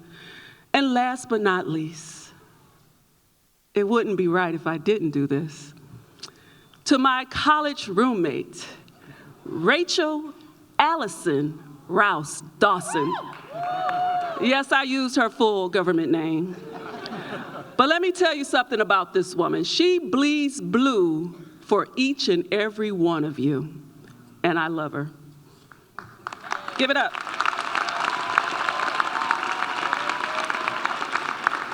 So if you ever needed an example of resilience, look no further than Shadur Sanders, right? How could you help but not to see him in your feed when you go on to Facebook in the morning? But what happened? Draft day came, first round, no pick. Second round, no pick. Third and fourth rounds, still nothing. But by the 5th round, at the 144th pick, no less, the Cleveland Browns said, "We'll take him." Now, his rookie jersey is trending either at top 3 or maybe as late as today, the #1 jersey in the country. So how is that possible? You see, there were those naysayers and haters who wanted to count him out, but he had the audacity to bounce back. So in the spirit of this year's Black Celebratory theme, the audacity of us, I present tonight's message, the audacity to bounce back. See, before I became a CPA, a state representative, and a mayoral candidate, I don't think that was mentioned in my bio. I was just a little black girl from Detroit's West Side. What up, though? My family didn't have much. My mother, she did not work outside of the home, but her biggest job was caring for me and my 4 older brothers. And oftentimes it was a struggle, you know, keeping the lights on, the gas running, and a roof over our heads. But through it all, she managed to speak these words of affirmation to me when she said, "Lisa, you're going to grow up and be a special star." And I believed her. And so I started selling candy in high school. Thanks to Junior Achievement, I took a $13 investment in M&Ms, turned it into more than $4,000 by the time I graduated, and used that money to help pay for my first semester here at the University of Michigan. So I didn't come from money, I came from belief. And I believe that it's not about what I have done. It's about demonstrating what you can do. And so like you, when I arrived here at the University of Michigan, I was summoned to the DIAG to learn the Michigan fight song, "Hail to the Victors," right? How many of you remember that? So maybe it was just me and Rachel, I don't know. But nevertheless, as Wolverines, you know the essence of the university's identity is rooted in the song's lyrics. Leaders and best, that's what we say we are. But lately, certain of our leaders ain't been acting like what we've been singing. Then there's victors valiant. I said, what do those words mean? A victor is someone who defeats an enemy in battle, while valiant means bravely determined, even when there's no hope in sight. Sound familiar?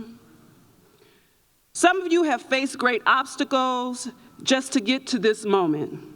Policies imposed to exclude you, systems designed to deny you, courses created to weed you out. And still, you bounce back. Gabrielle and Justin, you bounced back. Nia and Kelsey, you bounced back. Every graduate who's sitting in front of me, you had the audacity to bounce back. So speaking of great obstacles, take a moment to give yourselves a round of applause for bouncing back. I don't want to move through this moment too quickly. So let's talk about David. You know David, the shepherd boy who faced a big giant by the name of Goliath. He didn't need big armor to take him down. No, just 5 smooth stones, a slingshot, and a whole lot of faith. He defeated Goliath, not with size, not with money, but with spirit. And you're walking in the footsteps of our ancestors who faced many giants of their own: slavery, segregation, suppression, and still they rose. Now look at you, looking like you're looking at me, looking at you, while standing on the shoulders of those who have come before us. You are poised to bounce back. And so if you're going to bounce back, like Shadur, like David, like me, it's going to take courage, 4 kinds to be exact. And together they form a new M Club, not based on sports or status, but on the kind of character it takes to thrive in spaces not built for you. What are they? The courage to conquer, lead, unite, and be. I'll say it again for the people up top. The courage to conquer, lead, unite, and be. So let me break that down. Number one, the courage to conquer. Conquer your fears, lean into your faith, and when doubt creeps in, remind yourself what you've already overcome. Two, the courage to lead. Don't wait for permission, lead. Lead with integrity. Stay true to your values and never compromise on your convictions. Number three, if you're going to have the audacity to bounce back, you're going to need the courage to unite. A people divided cannot prosper. So while it's fun to poke fun at those who may be at some other PWIs, may I just remind you that we're all Black folks at PWIs. We need each other. Because if the few of us here joined with the few of us there, oh, how powerful a force we would be. Last but not least, if you're going to have the audacity to bounce back, you're going to need the courage to be. Be intentional, be strategic, and before you leave tonight, be sure to connect with 2 or 3 of your fellow classmates who can help shape our next chapter. And so as I close, I want to remind you that you belong here. You don't have to prove anything to anyone anymore. Somebody say facts. After all, this country,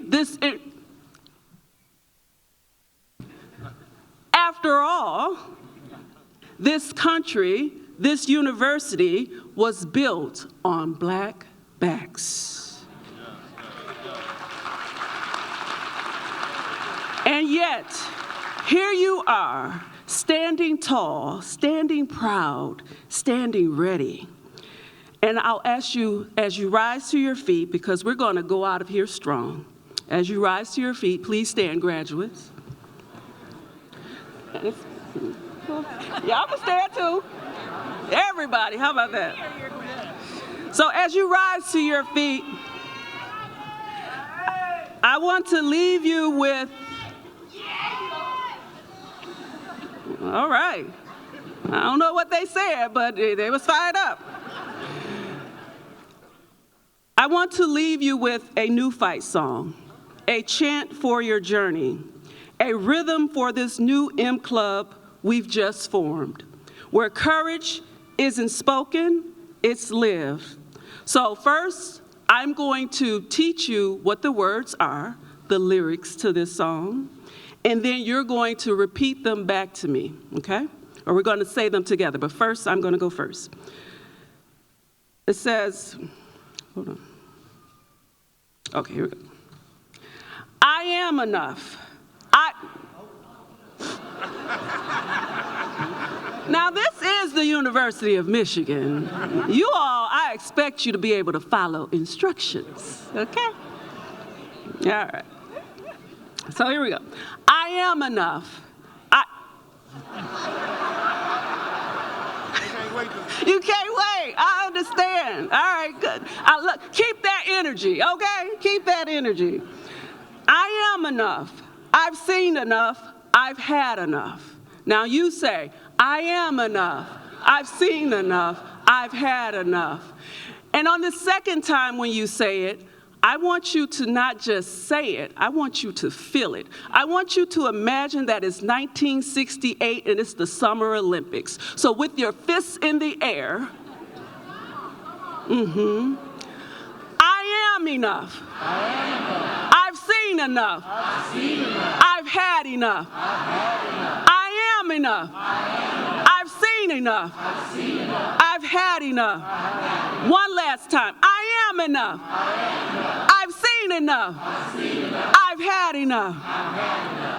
And because you walk with the audacity to shine, the audacity to lead, and yes, the audacity to bounce back, own your power, walk in your purpose, and when the world tries to count you out, and you out, and you out, and me out, what are we going to do? Bounce right back.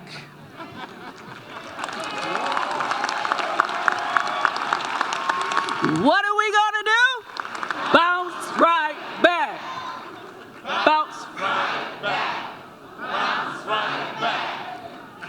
so before I take my seat, I have one last favor to ask of you. If you were, and they do good work here. Awesome. Okay. So if you were inspired just a little bit by what you heard tonight, if you would pull out your phones and scan the QR code on the screen, there's a 2-minute survey. Just get it on your phones. You don't necessarily have to finish it now, but please finish it before you go.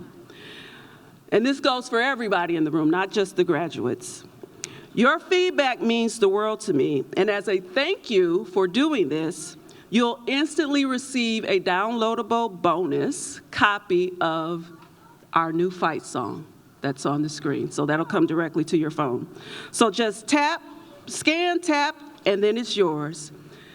Thank you so much for sharing this moment with me. And once again, congratulations to the class of 2025. Let's go, Blue!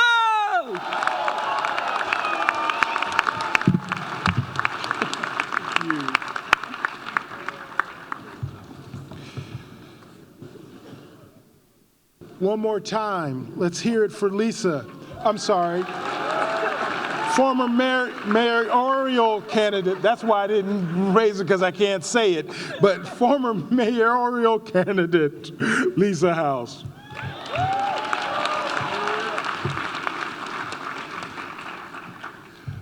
In 2019, the Black Celebratory established the Moody Monts Lifetime Achievement Award.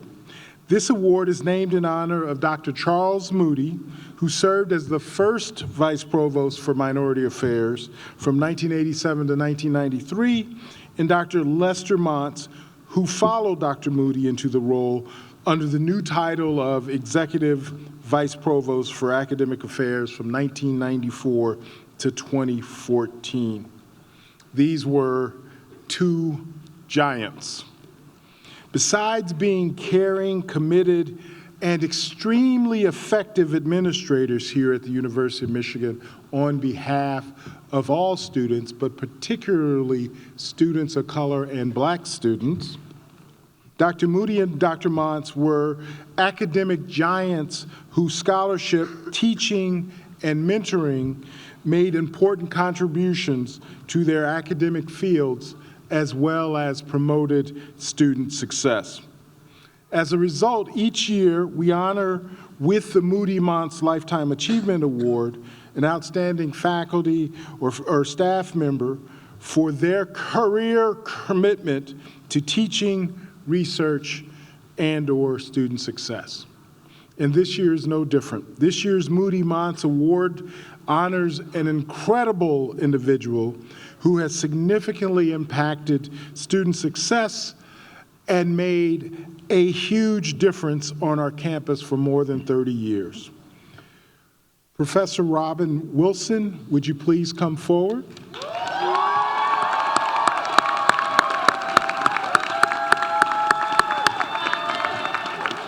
Just one moment. Professor Robin M. Wilson, a soon-to-be retired professor of dance at the University of Michigan, sees teaching, art making, and activism as easy companions, giving voice to untold stories and giving tools for others to speak their truth. Choreographer, performer, improviser, vocalist, educator, activist. She sees no contradiction between making art, teaching others to discover the artists within, understanding their history and connection to the greater good, and advocating for the arts and community. For 3 decades, Robin has been an illuminating presence on the Michigan campus, inspiring students, staff, and faculty alike to strive to reach their full potential through her tremendous talent, commitment, and consciousness. A founding member of New York's Urban Bush Women with an MFA in choreography from Temple University, Robin's work explores the influence of the African diaspora in historical and contemporary dance and culture, public scholarship, and social justice through community engagement, and most recently, documenting oral histories of Black dancers in Harlem during the Black arts movements of the early 1970s. Throughout her career, Robin has had a far-reaching impact. Her choreography has been presented by the Detroit Dance City Festival, Midwest Rad Festival, the Detroit's Carr Center for the Arts, Women's Dance Festival, Michigan Dance Festival, New Orleans Dance Festival, the National Theater of Ghana in Accra, and Athens, Greece. Her teaching includes artist residencies and master classes at more than a dozen universities across the United States and in Suriname. She is the former director of U of M's first-year touring company and currently co-directs Michigan's annual M+ Summer Institute. And on top of all of that, in 1992, she received a New York Dance and Performance Bessie Award as a former member of the Urban Bush Women for her collective work on the company's dances River Songs and Praise House. She continues to perform and collaborate with artists across cultures. It is, it is my personal pleasure and honor to present to Professor Robin Wilson the 2025 Black Celebratory Moody Monts Lifetime Achievement Award for her relentless and tireless efforts to bridge all communities through art, dance, scholarship, and activism.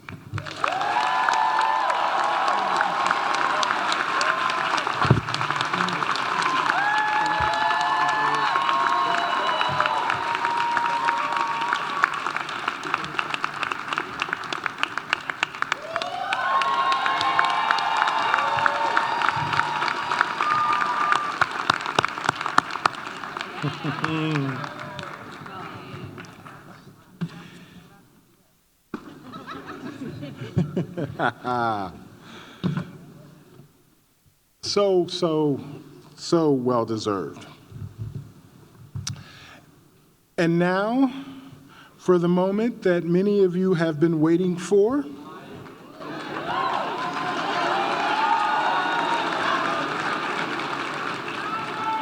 we will have the introduction of the 32nd annual Black Celebratory graduating class.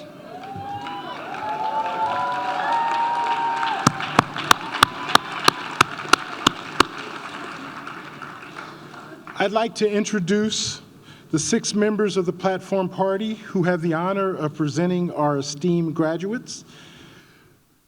Nicole P. Banks, Associate Dean of Students for the Dean of Students Office. Reginald Beasley, Program Manager for Medical Student Programs. Norris Chase, Director of First Generation Commitment, LS&A, Undergraduate Education. Antonio Jr. Robbins, Gear Up Program Manager, Center for Educational Outreach.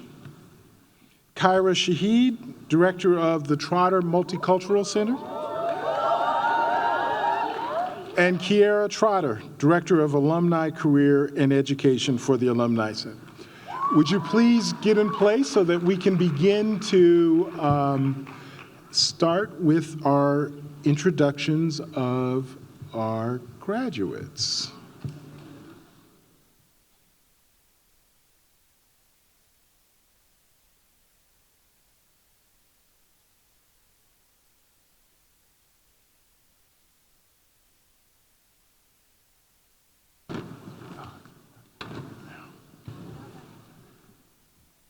So, for our graduates, as you come around, we have been so graciously and wonderfully been provided an extra gift. So Lisa House would like for you to please make sure that you receive a gift of a book as you come across the stage.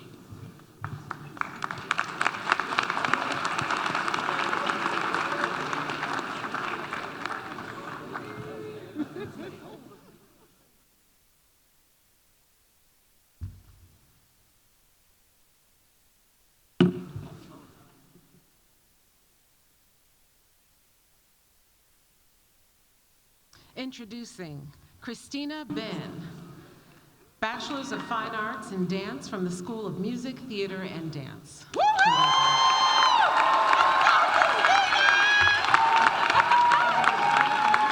Angelique Taylor Dixon, graduating from the College of Literature, Science, and the Arts with a Bachelor's in International Studies. Kendall McCaskill, graduating with a bachelor's degree in economics and Spanish from the College of Literature, Science, and the Arts.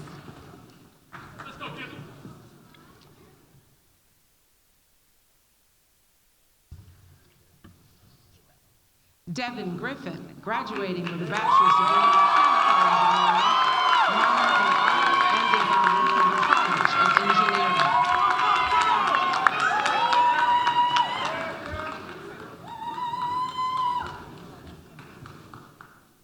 Kobe Youngson, graduating with a bachelor's degree in environmental psychology, cognition, and from the College of Literature, Science, and the Arts. Thank you.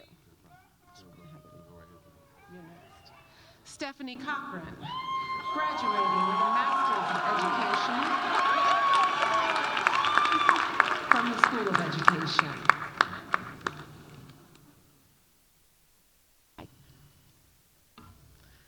Nicholas Love, graduating with a bachelor's degree in psychology from the College of Literature, Science, and the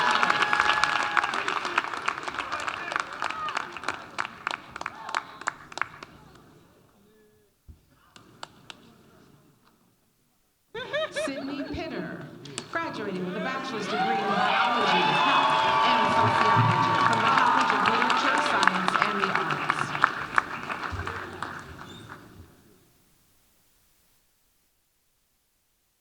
Tamari Claiborne, graduating with a bachelor's degree in industrial operations engineering from the College of Engineering.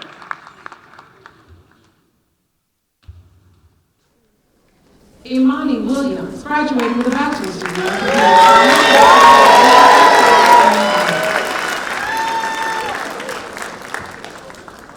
Benjamin Bradley, graduating with a bachelor's degree in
graduating with a bachelor's degree in public health sciences from the School of Public Health.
Devin Bowles, graduating with a bachelor's degree in marketing technology and minor in entrepreneurship.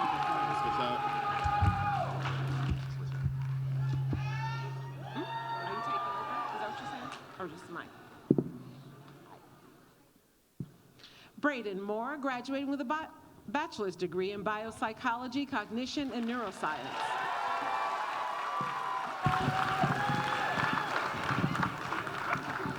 Justin Mason, graduating with a bachelor's degree in user experience design from the School of Information. Samuel Winston Todd, graduating with a bachelor's degree in music, composition, and cognitive science. What's your name? Brandon Keys, graduating with a bachelor's degree in organizational studies and planning.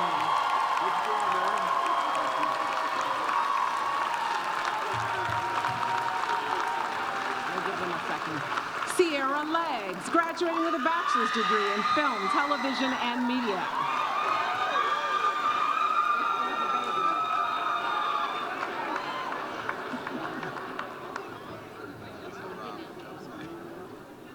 Lauren Freeman, graduating with a bachelor's degree in film, television, and media, minor in music.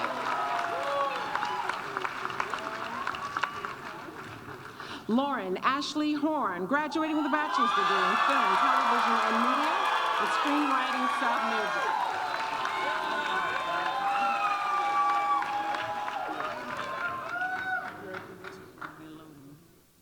Brett Sherwood, graduated with a bachelor's of Law School of Business Administration.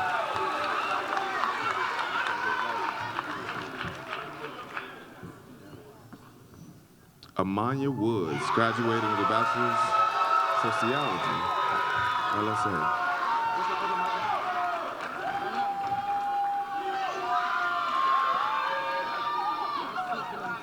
Ryan T. Noble, graduated bachelor's in African American Africana Studies from LSA.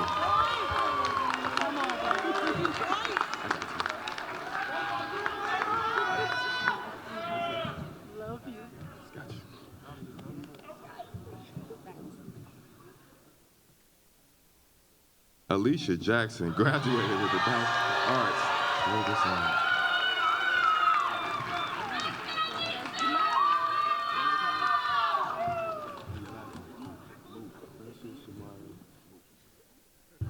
Princess Jamaria Moop, graduating with a Bachelor of Science in Biology.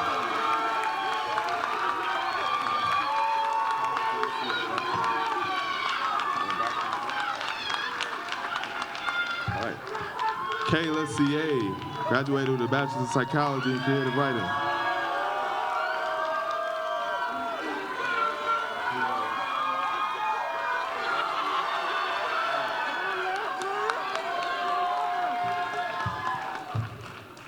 Leslie Washington, graduating with a Bachelor of Business Administration from Law School of Business.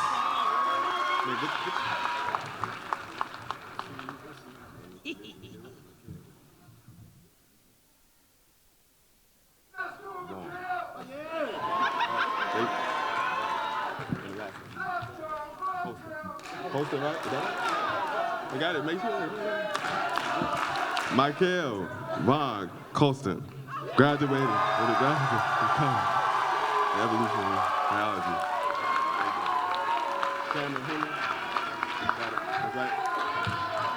Cameron Henry, graduated with a Bachelor of Organizational Studies from the College of Literature, Science, and Arts.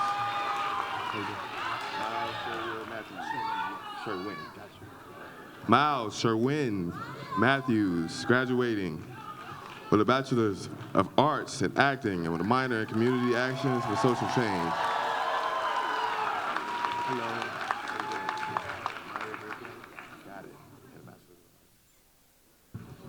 Maya Bridgewater, graduated with a Bachelor's of Arts in Acting, minor in Education for Empowerment.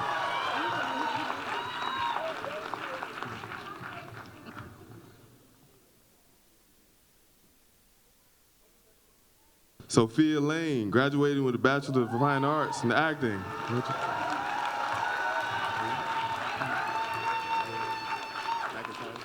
Got it. Maya McIntyre, graduating with a Bachelor's of Arts in Acting, minor in Creative Writing.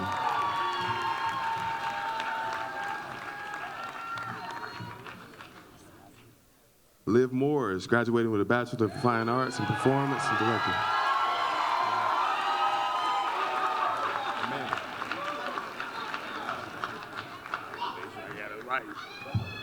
Ananda Lewis, graduating with a Bachelor's Biology, Health, and Society from the College of Literature, Science, and Arts.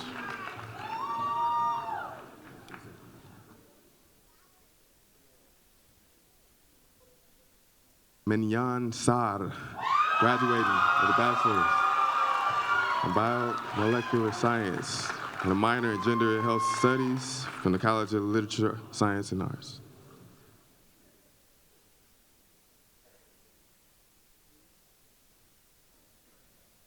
Nia Grace Gandao Payton, graduating with a Bachelor's of Arts from African American and Africana Studies from the College of Literature, Arts, Science, and Arts, excuse me.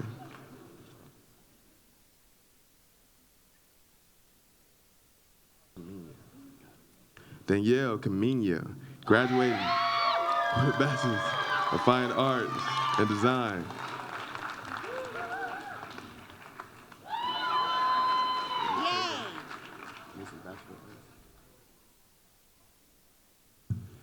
Lydia Taylor, graduating with a Bachelor's of Science in Earth and Environmental Science, College of Literature, Science, and Arts.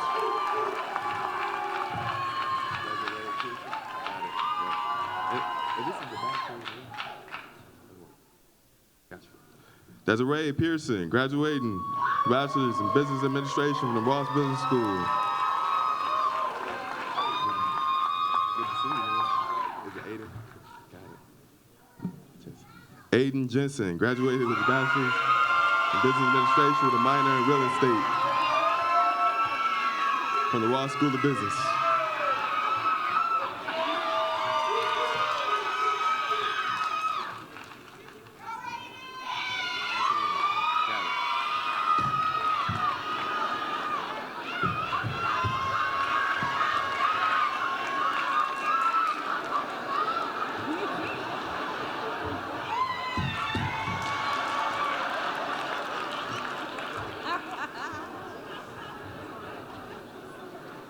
Anseline L. Washington, graduating Bachelor of Arts, User Experience Design from the School of Information.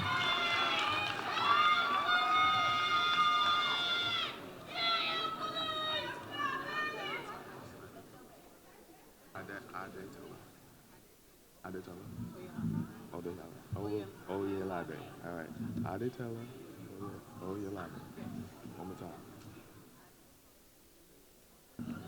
Adetella, oh yeah, wait, one more time. We're gonna take our time. All right, we're gonna take our time and we're gonna get it right. All right.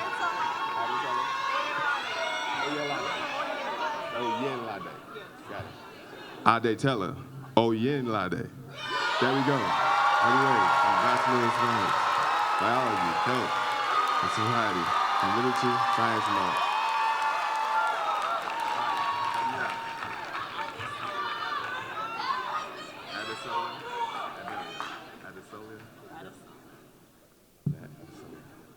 Adesola Adelio, graduated with a Bachelor of Science, Biomedical Engineering.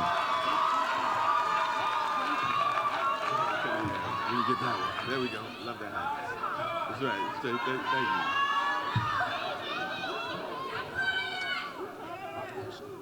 Jada Cunningham, graduating with a Bachelor of Science, Biopsychology, Cognition, and Neuroscience.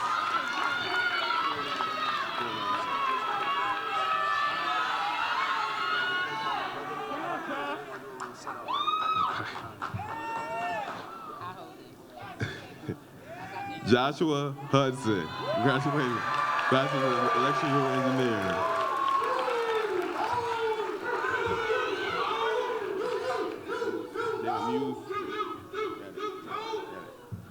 Jalen Muse, graduating with a Bachelor of UX Design and School Information.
Morgan Betty, graduating with a Bachelor's of Arts in Economics from College of Literature, Science, and Arts.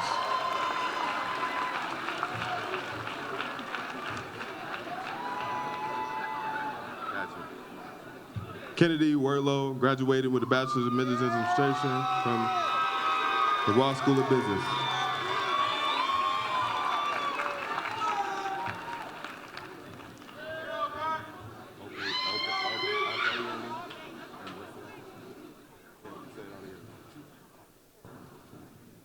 Alpayemi Ojubinir, graduating with a Bachelor's of User Experience Design.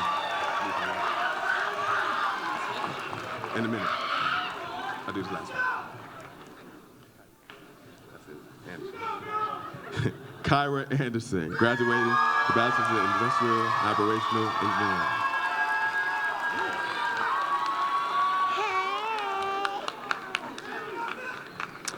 Jordan Jones, graduating with Bachelor's in Biology, Health, and Society from LSA. How beautiful. Raven Perry, major Communication and Media, LSA. Hi. India Harris, Physiology, Movement Science.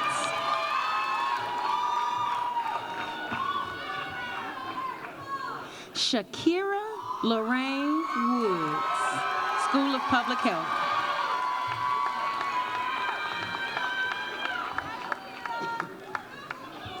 Jalen Smith, School of Public Health.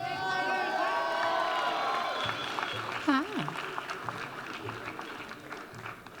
Karis Rivers, Literature, Science, and the Arts, Political Science. Hey. Jalen Sumlin, LSA, Economics and Asian Studies.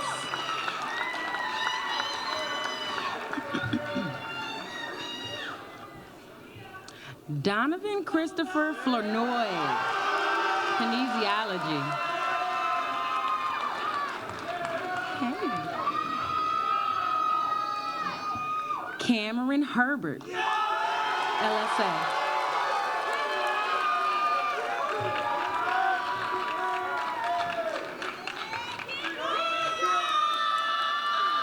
They ready. Kennedy Johnson, School of Kinesiology.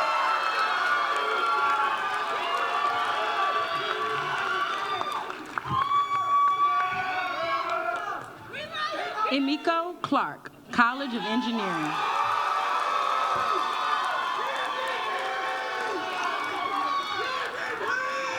Hey, congratulations. It's upside down. Christopher DeWitt, Architecture. Oh, I already know. Congratulations. Ambrose Haskin, Biomedical Engineering, College of Engineering. Hey, congratulations. Jordan Lawton, College of Engineering.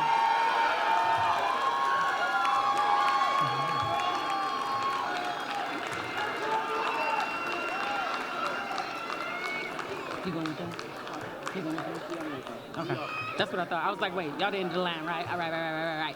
Duke Peterson, Economics.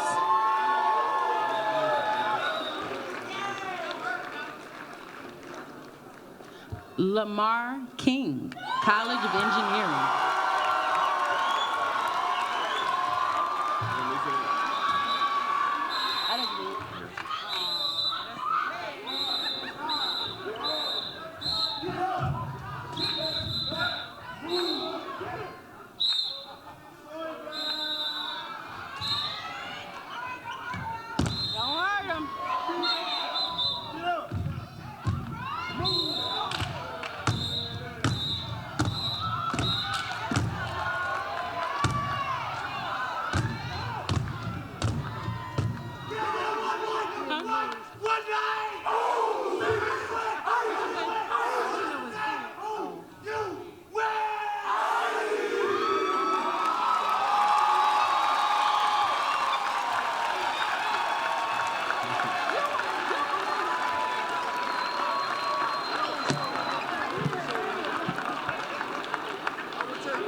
Megan Davis from the College of Literature, Science, and Art.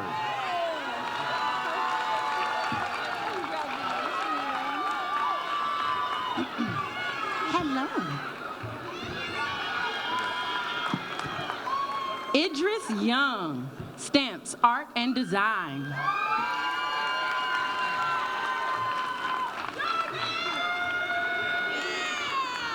Darnell. All right. Darnell Perkins Jr., Psychology, LSA.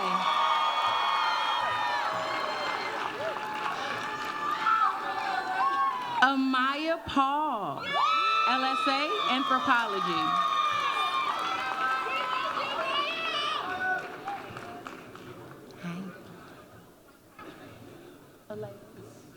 Alea Davis, LSA, Sociology, Law, Justice, and Social Change.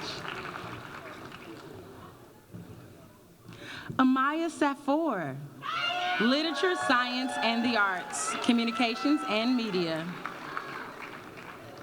Hi.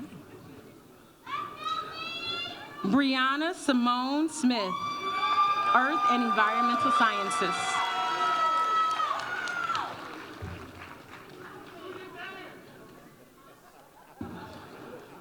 You know you wrote this in Hebrew.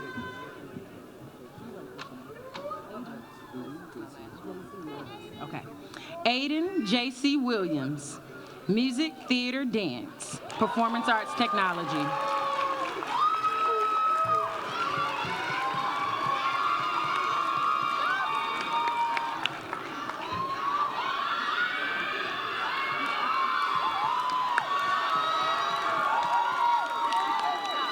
Okay. Wisdom Andino, LSA, Psychology minor in Community Action and Social Change.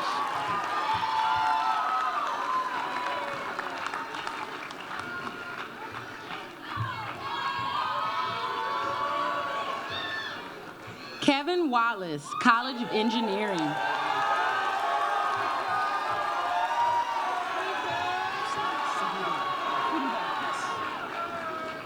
Yusuf Sidibe, College of Engineering.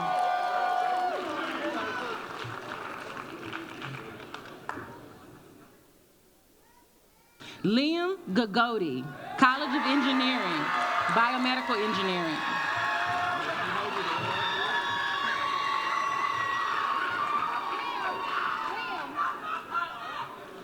Jardine Nkachi Olida Allen,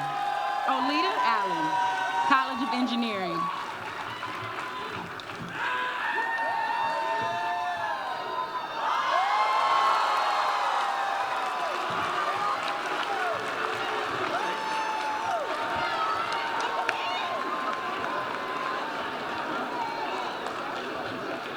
Aaron Skillen, College of Engineering.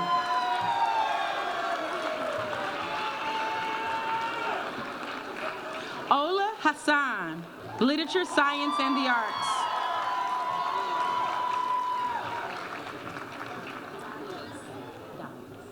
Janae Dias. Got it, girl.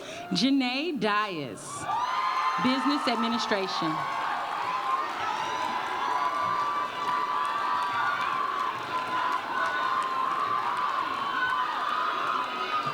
Hillary Simmons, Bachelor's of Business Administration. Hey, so Roy. Angelique Phillips, Computer Science.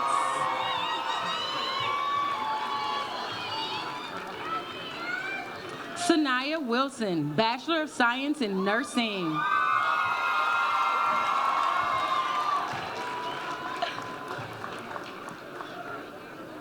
Asia Gay Things, College of Literature, Science, and the Arts, Bachelor's of Arts in Psychology.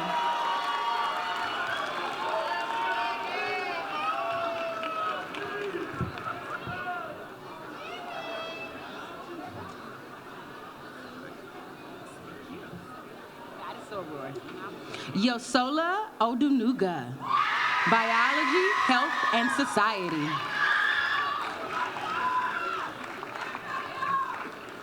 Brooklyn Bates, double major in business administration, film, television, and media. Dana Dixon, School of Nursing. The sorors are thick today. LaKyra Keys, Psychology and Sociology. Anaya Gardner, Biopsychology, Cognition, and Neuroscience. Kelsey Parchment, LSA, Economics and Psychology.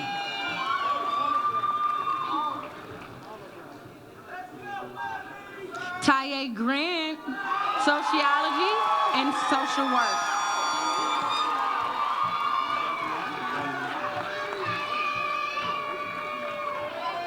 Reagan Clemens, Biology, Health, and Society. Lauren Faith Collins, Biomedical Engineering. Alexis Buckley, Biopsychology, Cognition, and Neuroscience. Haley Love, Business Administration.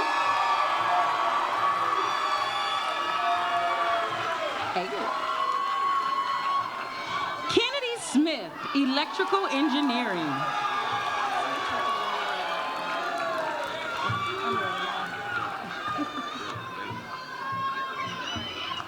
Some water? Some water?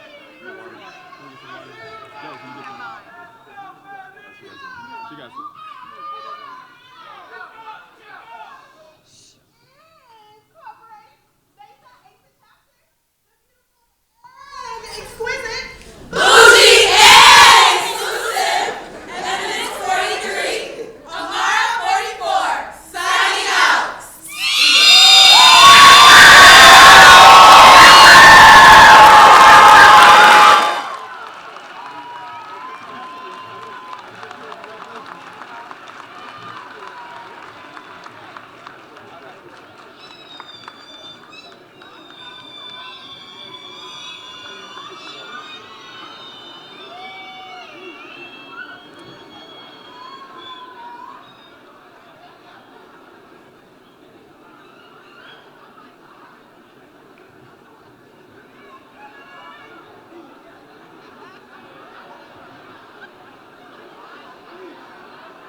Lake Leatherwood, College of LSA, Biology, Health, and Society.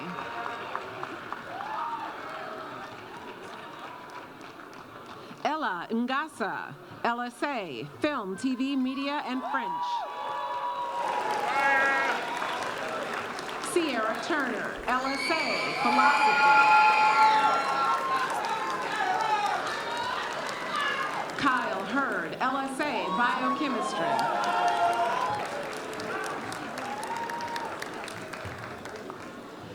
Kelsey Helen Sumter, LSA, Computer Science.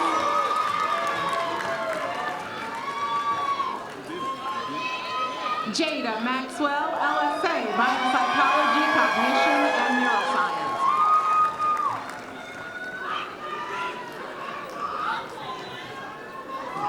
Kaylin Savage, Bachelor of Arts in Political Science.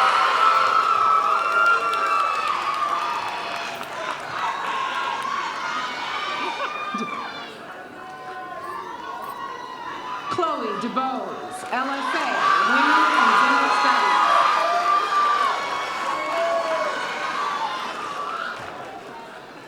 Olivia O. Cook, School of Music, Theater, and Dance, Multidisciplinary Studies, concentration in jazz.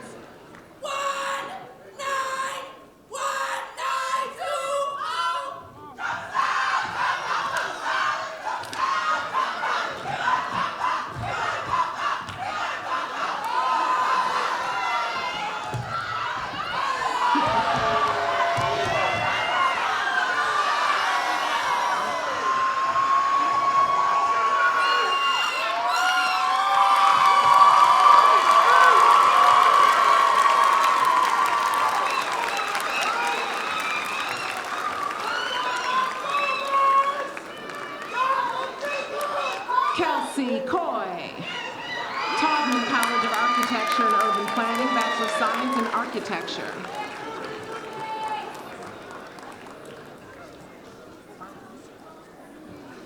Jeffrey James Martin, LSA, Psychology.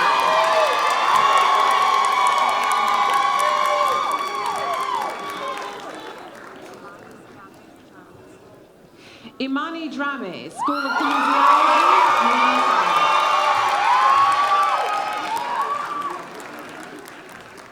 Elijah Williams, Engineering.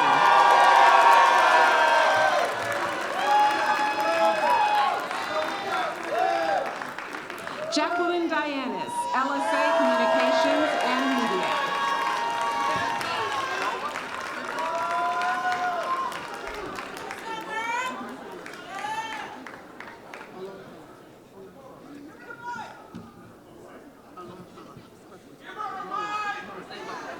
Moa Alonshoa, LSA, Computer Science.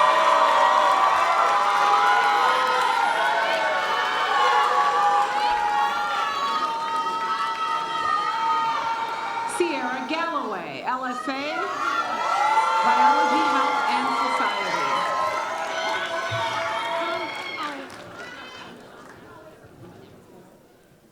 Khadijah Torre, LSA, International Studies, Global Environment and Health.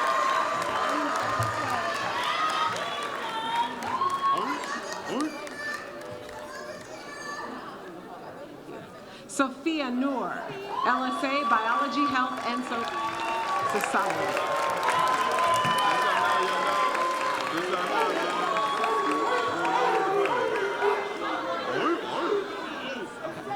Marquise Sullivan, Engineering.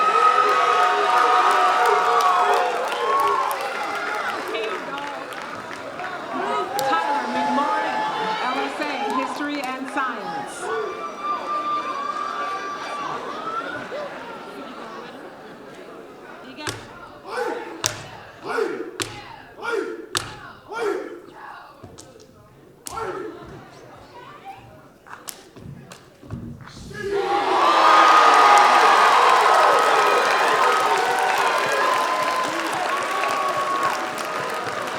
Tyler McLaurin, LSA, History and Science.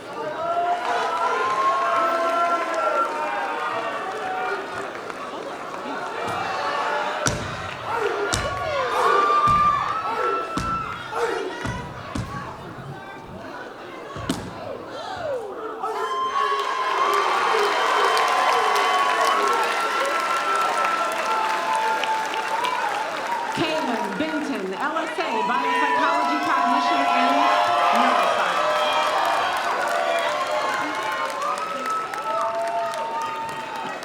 Odiso Obiora, Taubman College of Architecture and Urban Planning.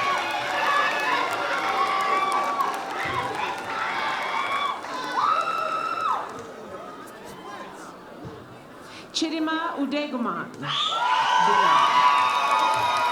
LSA, Biopsychology, Cognition, and Neuroscience.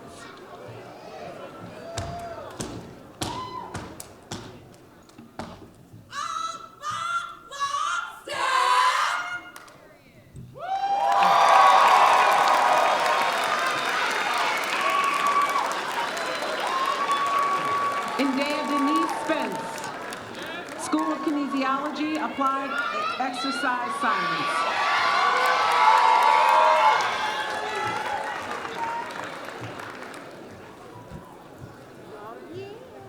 Abria Dent, LSA, Biopsychology, Cognition, and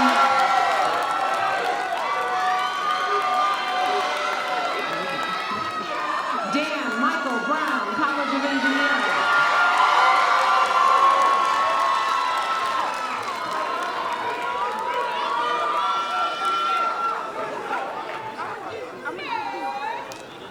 Okay. Dorian Lofton, LSA, Political Science.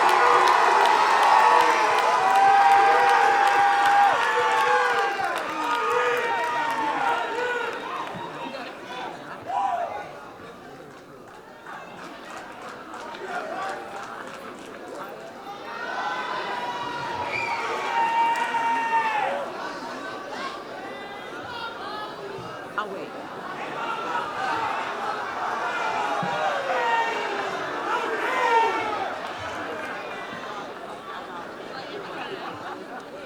Barachaya Ajale, LSA Computer Science.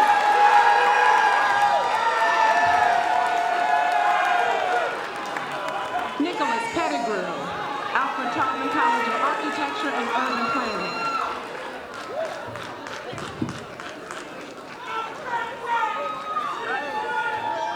Cassius Williams, LSA Film, TV, and Media.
Brian Berteau, LSA, Biology.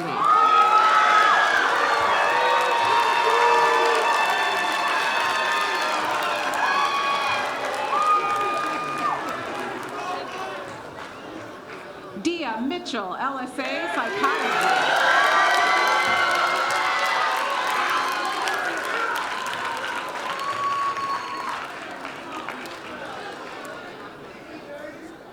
Jordan William Orr, Ford School of Public Policy.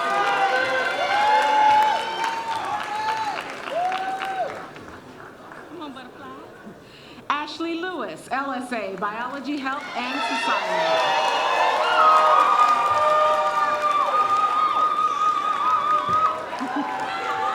Amaya Taylor, LSA, Biology, Health, and Society.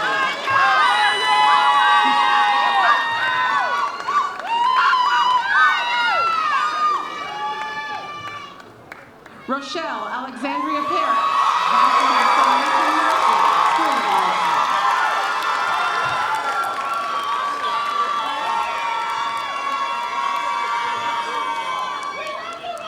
Auntie and Daddy, this one is for you. Persona 2 Hover, Masters of Social Work, Concentration in Children and Family Systems, Child Welfare Scholar.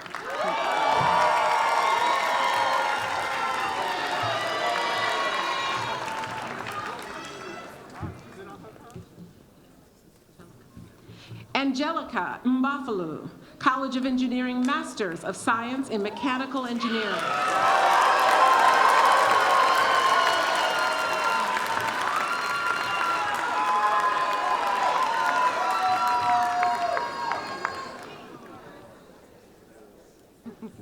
Milana Jones, Flint, Ann Arbor, and Rackham Graduate School graduate, Masters of Business Administration, Diversity, Equity, and Inclusion Certificate.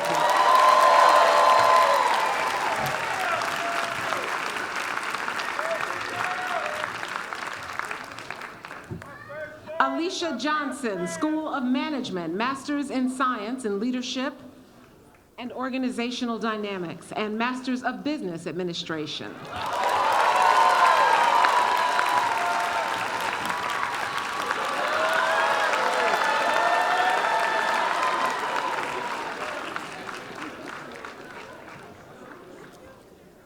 Jontice Lewis, University of Michigan Flint, Rackham Graduate School, Masters of Liberal Studies in American Culture.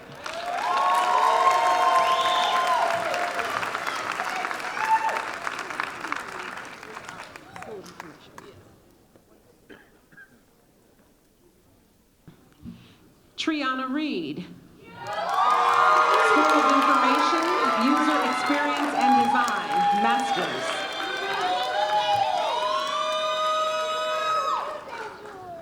Dejour Williams, School of Information, Master of Information Science.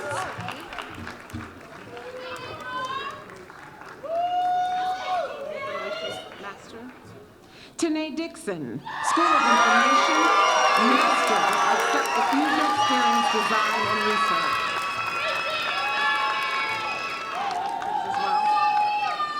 Tamaria Davis, School of Information, Masters of Big Data Analysis.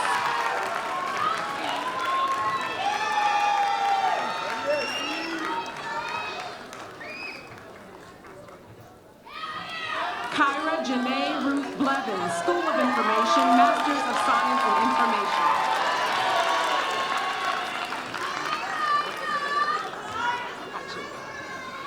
Jada Young, Marsal's Family School of Education, Master of Arts in Educational Studies with concentration in educational equity, justice, and social transformation.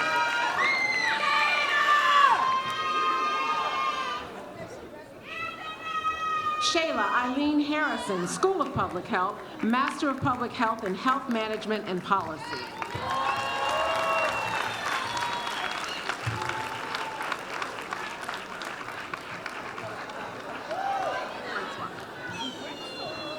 Michelange Francois, School of Information, Masters of Library and Information Science.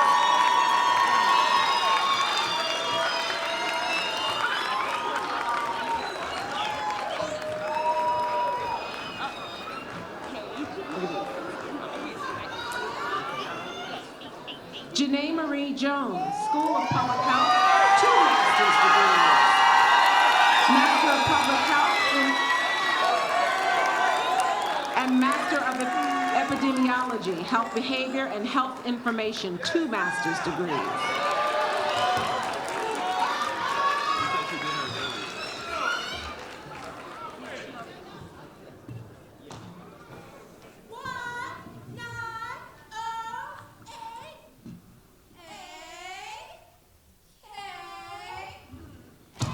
Come on.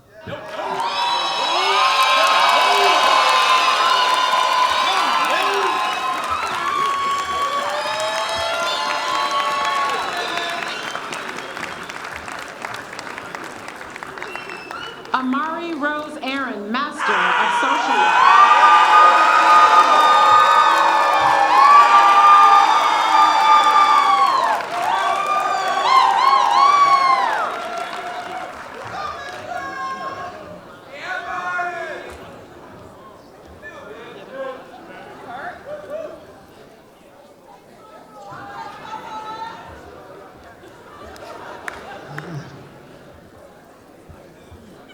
At this time, we'd like to introduce our graduating doctoral students.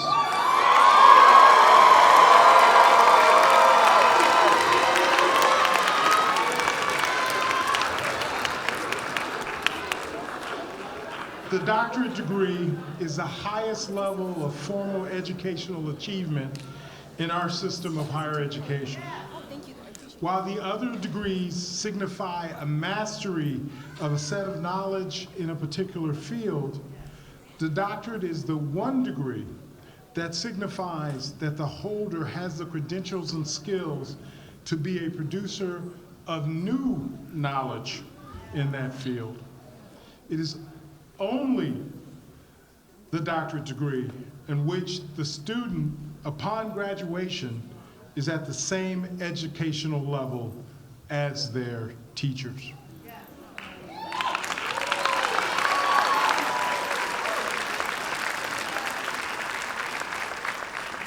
Thus, the ceremonial hooding of the doctoral graduate symbolizes an initiation of the graduate student or former graduate student into the universal family of scholars. So please join me on stage in hooding our newly minted doctors, Dr. Tabby Chavis, Dr. Martino Harmon, Dr. Du Bois Bowman, Dr. Todd Esther, and Dr. Jade Burns. And I'm also going to take a liberty and ask Dr. Nickerson to please come to the board. Okay. Oh, so he's there. Gotcha. All right. You stand up.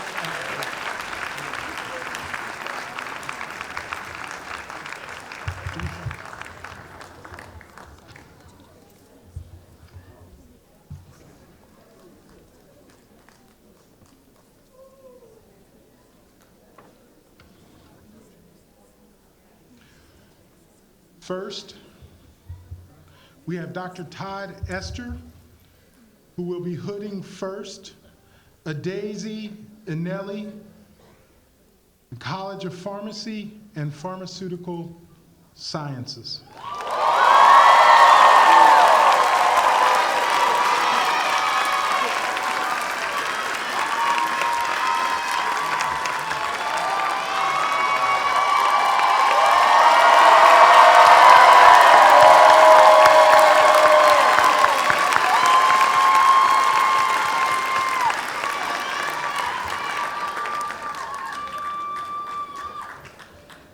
Next, Dr. Todd Esther, please remain out front. You will be hooding Shauna Littleton, Denise Renee Littleton.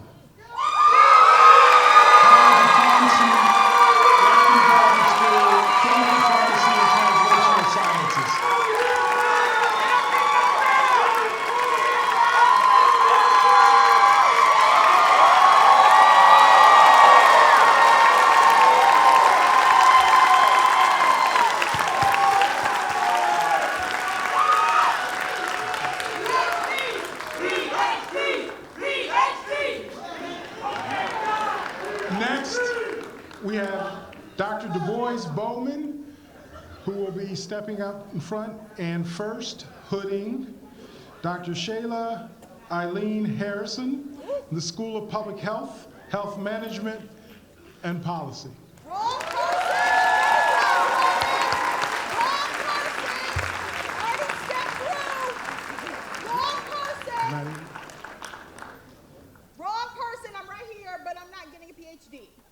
Ooh. You put it in the wrong section. Oops. It's all right. It's all right. Next year. Next, we have Dr. Gabriel Lee Johnson, School of Public Health, Health Behavior, and Health Education. Not here? Well, you can come and pick up her PhD if you like. Well, sorry about that.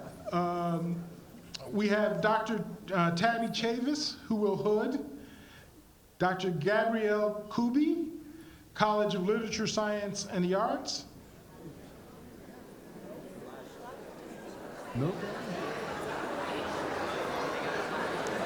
Okay. Gabby's not here. All right. I am absolutely sure that this person is here. Yes, can we have Dr. Kim Nickerson please step out? Dr. Nickerson will be hooding Dr. Nia Nickerson, College of Literature, Science, and the Arts, School of Education, Dr. Tabby Chavis.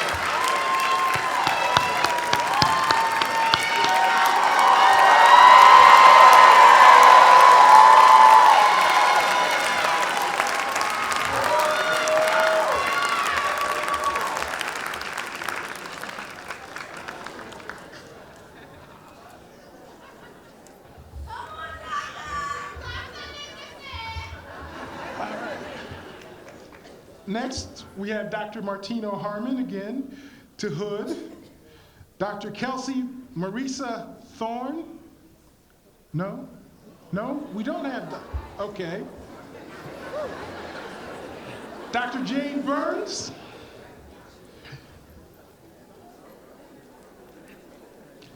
Dr. Jade Burns will be hooding. Dr. Aya M. Waller-Bay.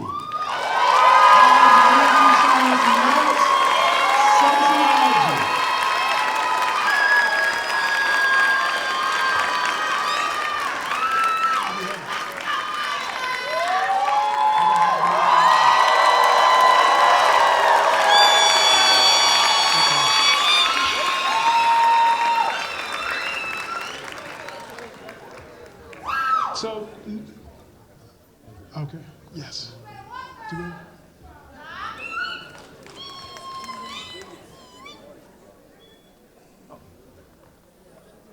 I'm sorry. Oh, so that is all of our doctoral candidates. Please join me in congratulating some of their tremendous accomplishments.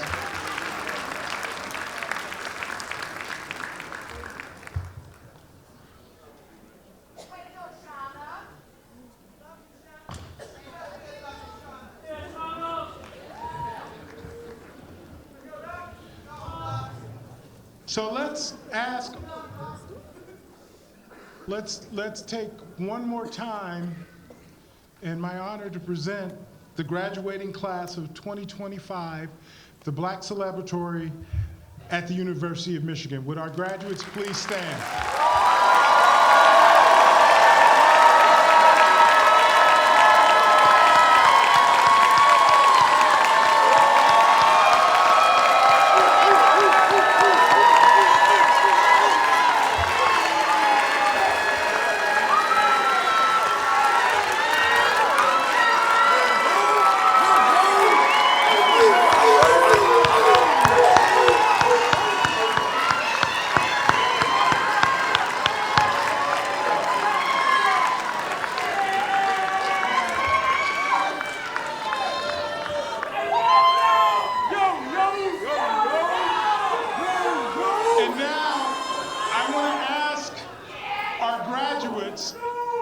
To remain standing and everyone else to sit down.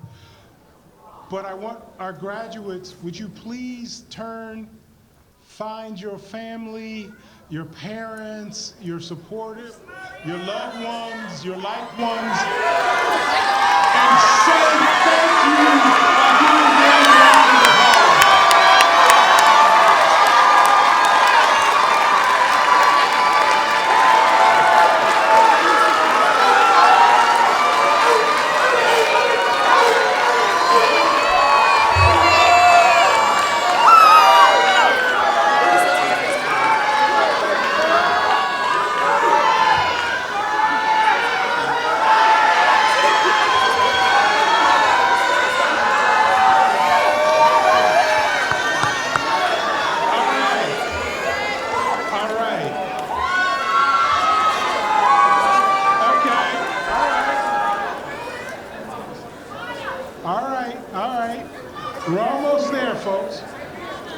So please, graduates, please go ahead and sit down.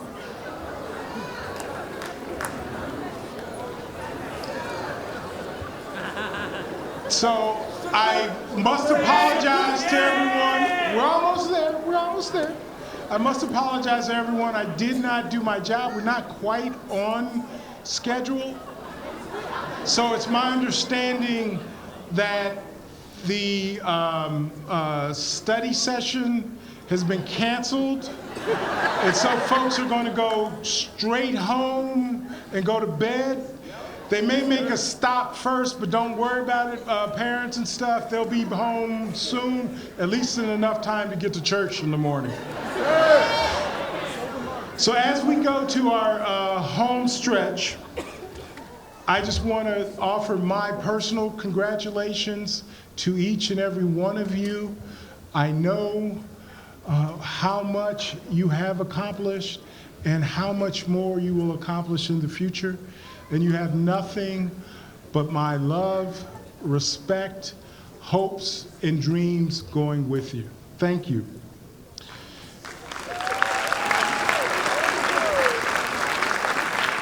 So as we hit our closing section, we will have a welcome and invitation to our new U of M alums from the chair of the University of Michigan Black Alumni Association, Sharice Marbury Robinson. And then finally, following Ms. Robinson will be closing remarks from our Black Celebratory Planning Committee member, Kobe Yankson.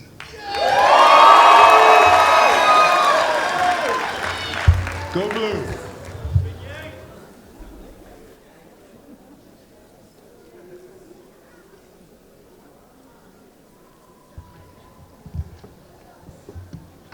Good evening, beautiful people.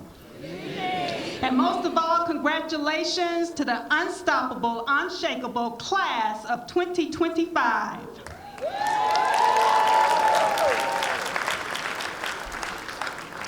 It's surreal to stand here in 1997, LSA graduate, knowing the paths you walked, the challenges you faced, and the victories you claimed, and to witness this moment. You all did that. I know what it took: the fortitude, determination, the resolve, the audacity it took for you to say, bet. I will not accept no. I will not be denied this moment. The audacity to flourish, the audacity to know your worth, the audacity to question those who question you, the audacity to seek knowledge, to not shrink, to hit send, to say yes.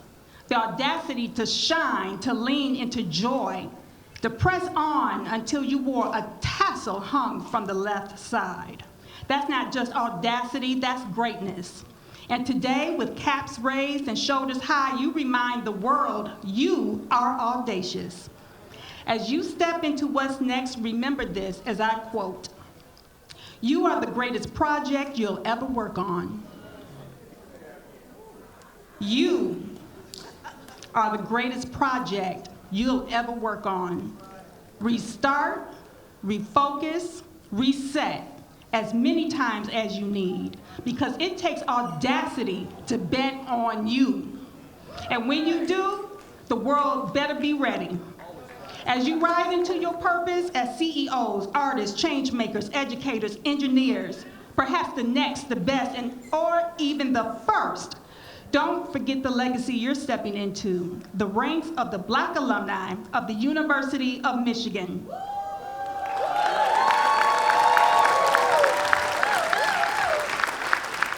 UMBA is your community. We offer networking, homecoming reunions, mentoring, and the chance to uplift the next generation just as we have uplifted you.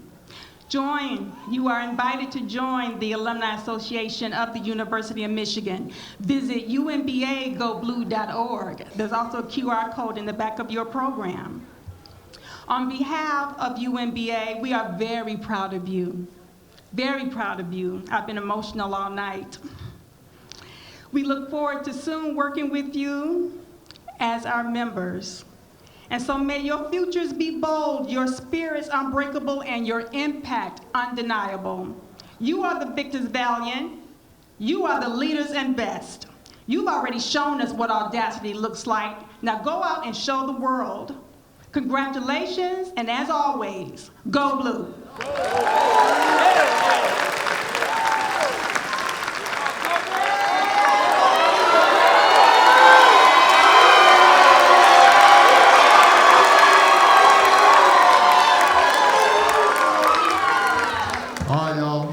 Keep this pretty short and concise. First off, let's give a tremendous round of applause for our standing Master of Ceremonies for the evening, Dr. Robert Sellers.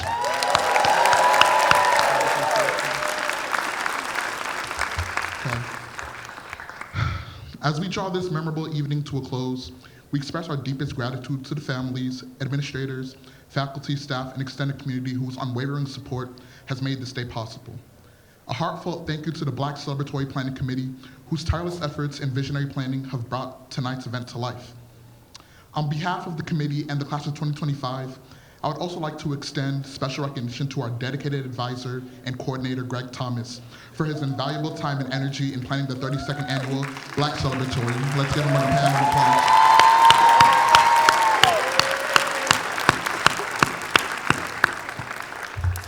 All right, y'all. I'm incredibly proud of each of you and honored to call myself a fellow class of 2025 graduate.